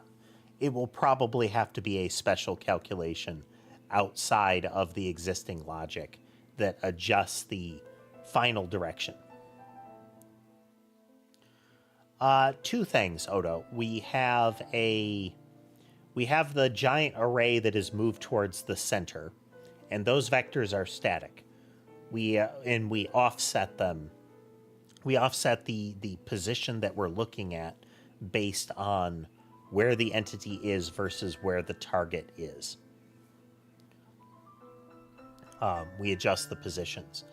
There's not a huge value in doing it that way, but we reduce the number of vectors that they move along. Similar for the floors is those vectors become static, and we combine those two.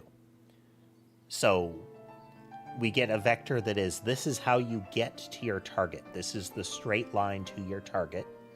And we combine that with the vector that is, this is how you stay away from walls.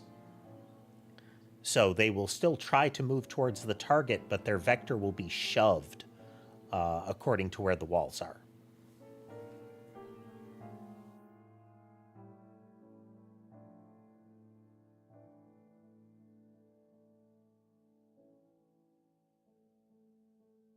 So if we get rid of the ones that say this is defined space, so we're looking for things that are walls only. We're going to run this again. So I think right now we're forcing creation of it. Want to verify. Duplicate. Data, flow data.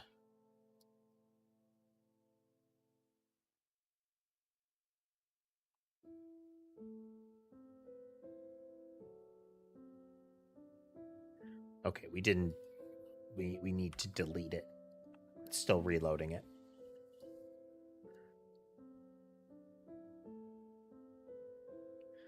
We also need to make sure it compiles.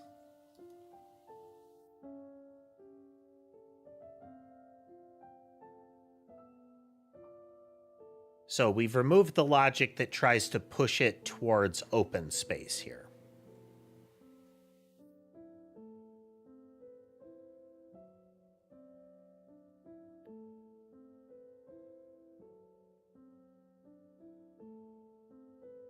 That's kind of working, actually.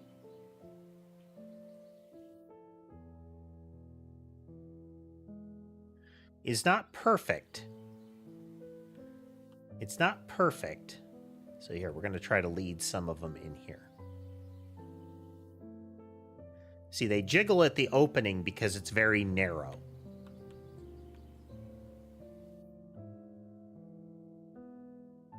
So I try to have them pursue me through a wall. They can't. We still get catch points here, but you can see they're trying to move. And some of them can eventually get there. The push towards the center is part of what we want to accomplish, but here. If we push the range out further...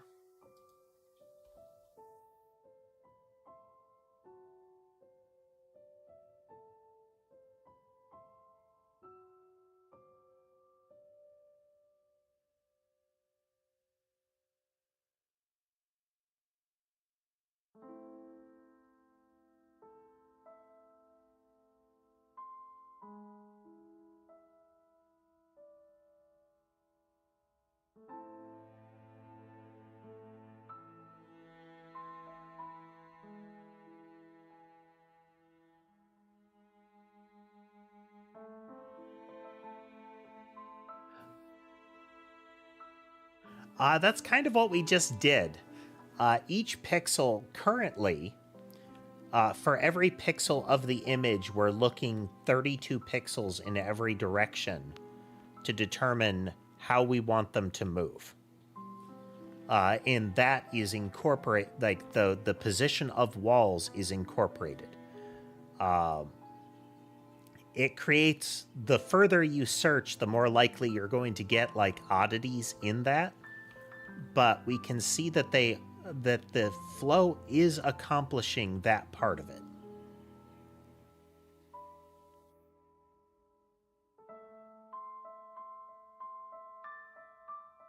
Will I have narrow spaces like this? Probably not in the room design, but we're coding it so that it can try to handle it.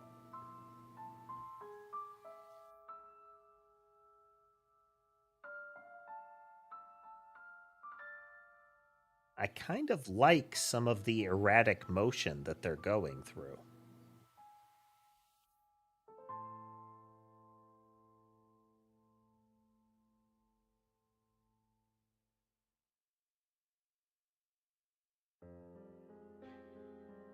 Okay, let's... So we're going to remove the logic for the flow to center.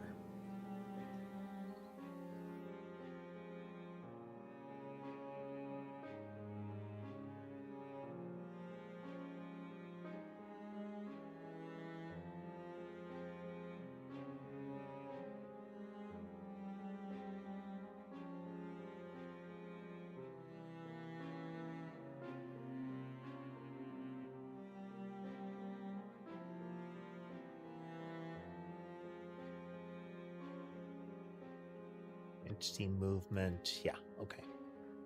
We're setting up an entity movement here. So this is, we're adding in the floor flow. What we'll do is...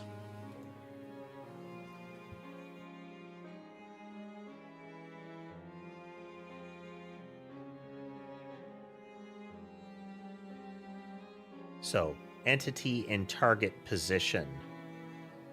This is from the target to us, so it should be target minus entity position.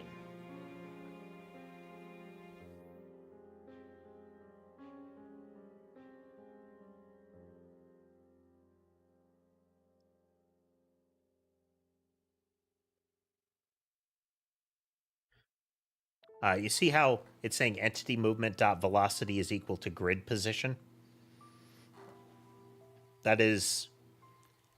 That one would be valid. That is a vector 2 to a vector 2. I've seen worse. It's not what we're going to do, but...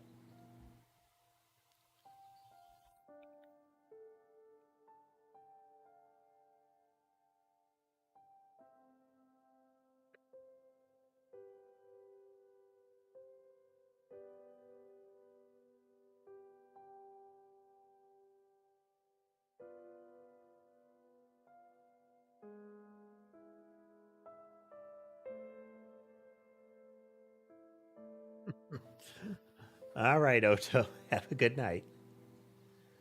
Cobalt Core style bounty hunter chase sequence yet? Not yet. Hey there, Lunar. Okay, we're removing the consultation of the flow to center. And we're just doing direct vector here. Whoa! Okay, wait.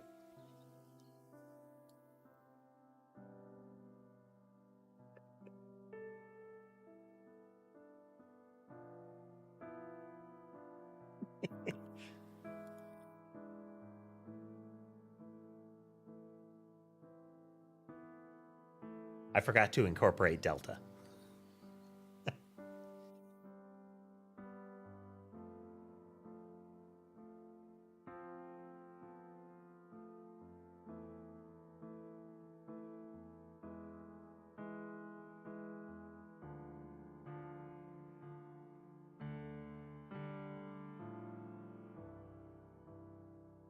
Okay. I mean, this is kind of working. Sharp corners are still a problem for it, but those will always be a problem. I don't want to have full node-based pathfinding. That's just more expensive than I want to deal with. I would like them to move smoother than they are.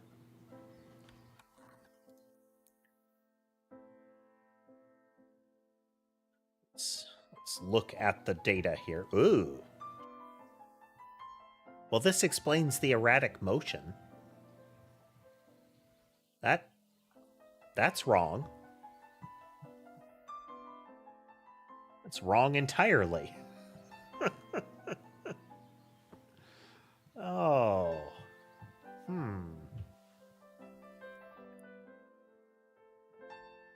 If I highlight this...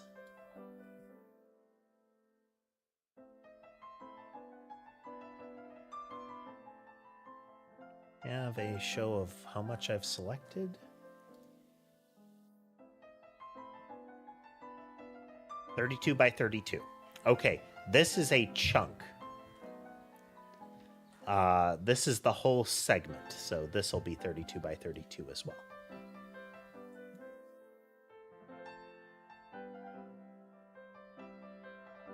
Yes. Okay, so there is a fundamental problem with the math as we have set it up here. Read as, I broke something.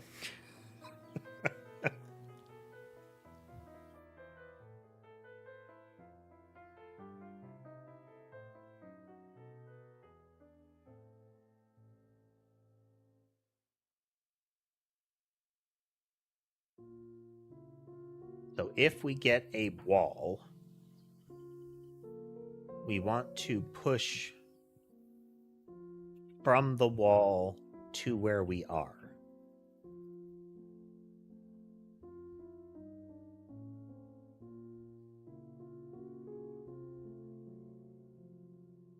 And we're going to add that in each time.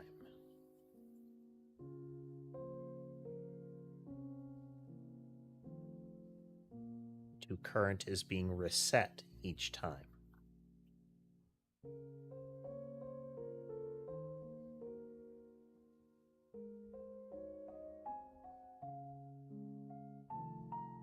The end of the KL loop, which is at the also at the after the KL loop, at the end of the IJ portion, the end of each J, we set that in there. And we put that in our collection.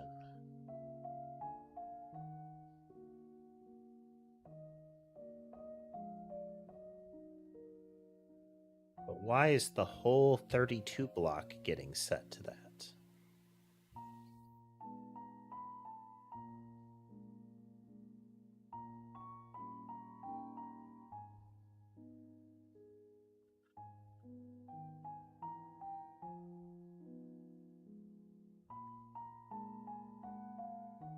I mean, they're very likely to be similar.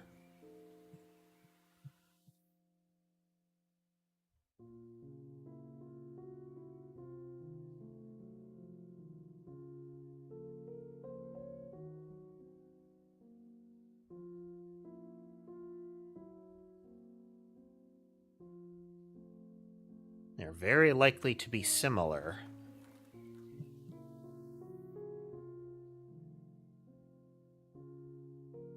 Where's directions set up? It's at the top of the J loop, that's right.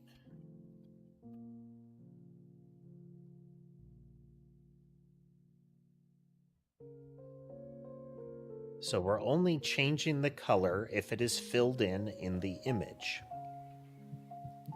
Then we're looping around based on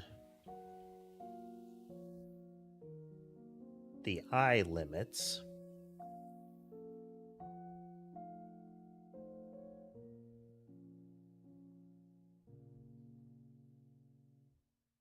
We get the color from the loaded texture.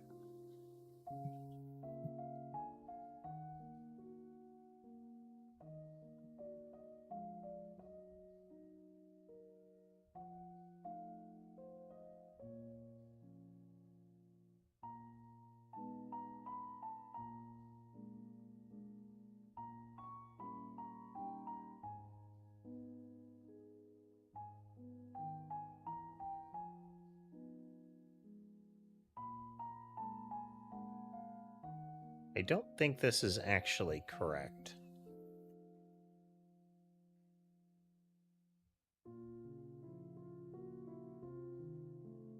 It's not image width. No, that is correct. It is image width.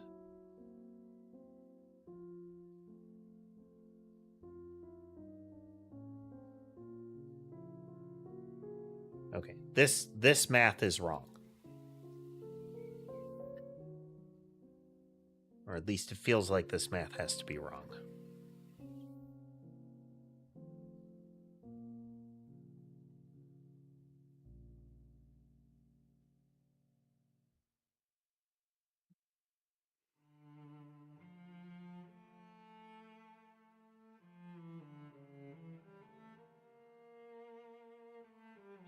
think it's actually supposed to be height here.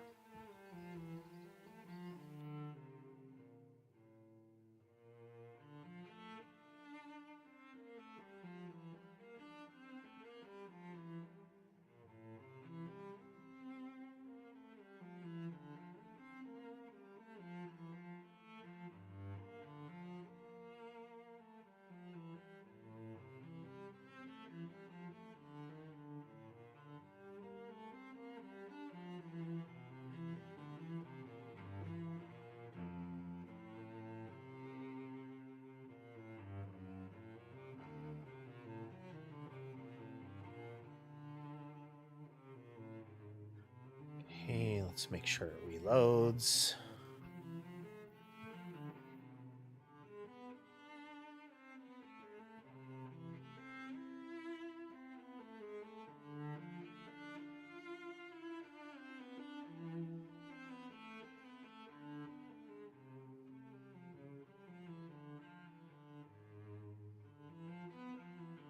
Still getting that erratic motion.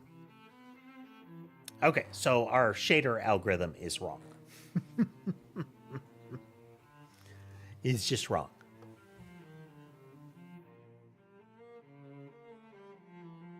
But in...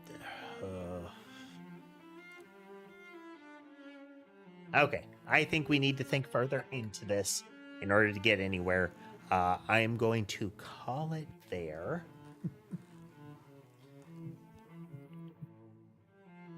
Good a spot as any. So there's some fundamental flaw with the way that I am calculating this out, putting those pixels in there, that is resulting in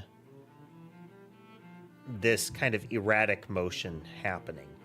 Now, the saving logic is going to be a problem. Is also part of the problem. But I need to make sure that I'm getting this written correctly. The fact that the entire 32 by 32 chunk is coming out the way it is leads me to believe that there is some fundamental issue going on. So we'll have to consider that further, and that's going to take some thinking.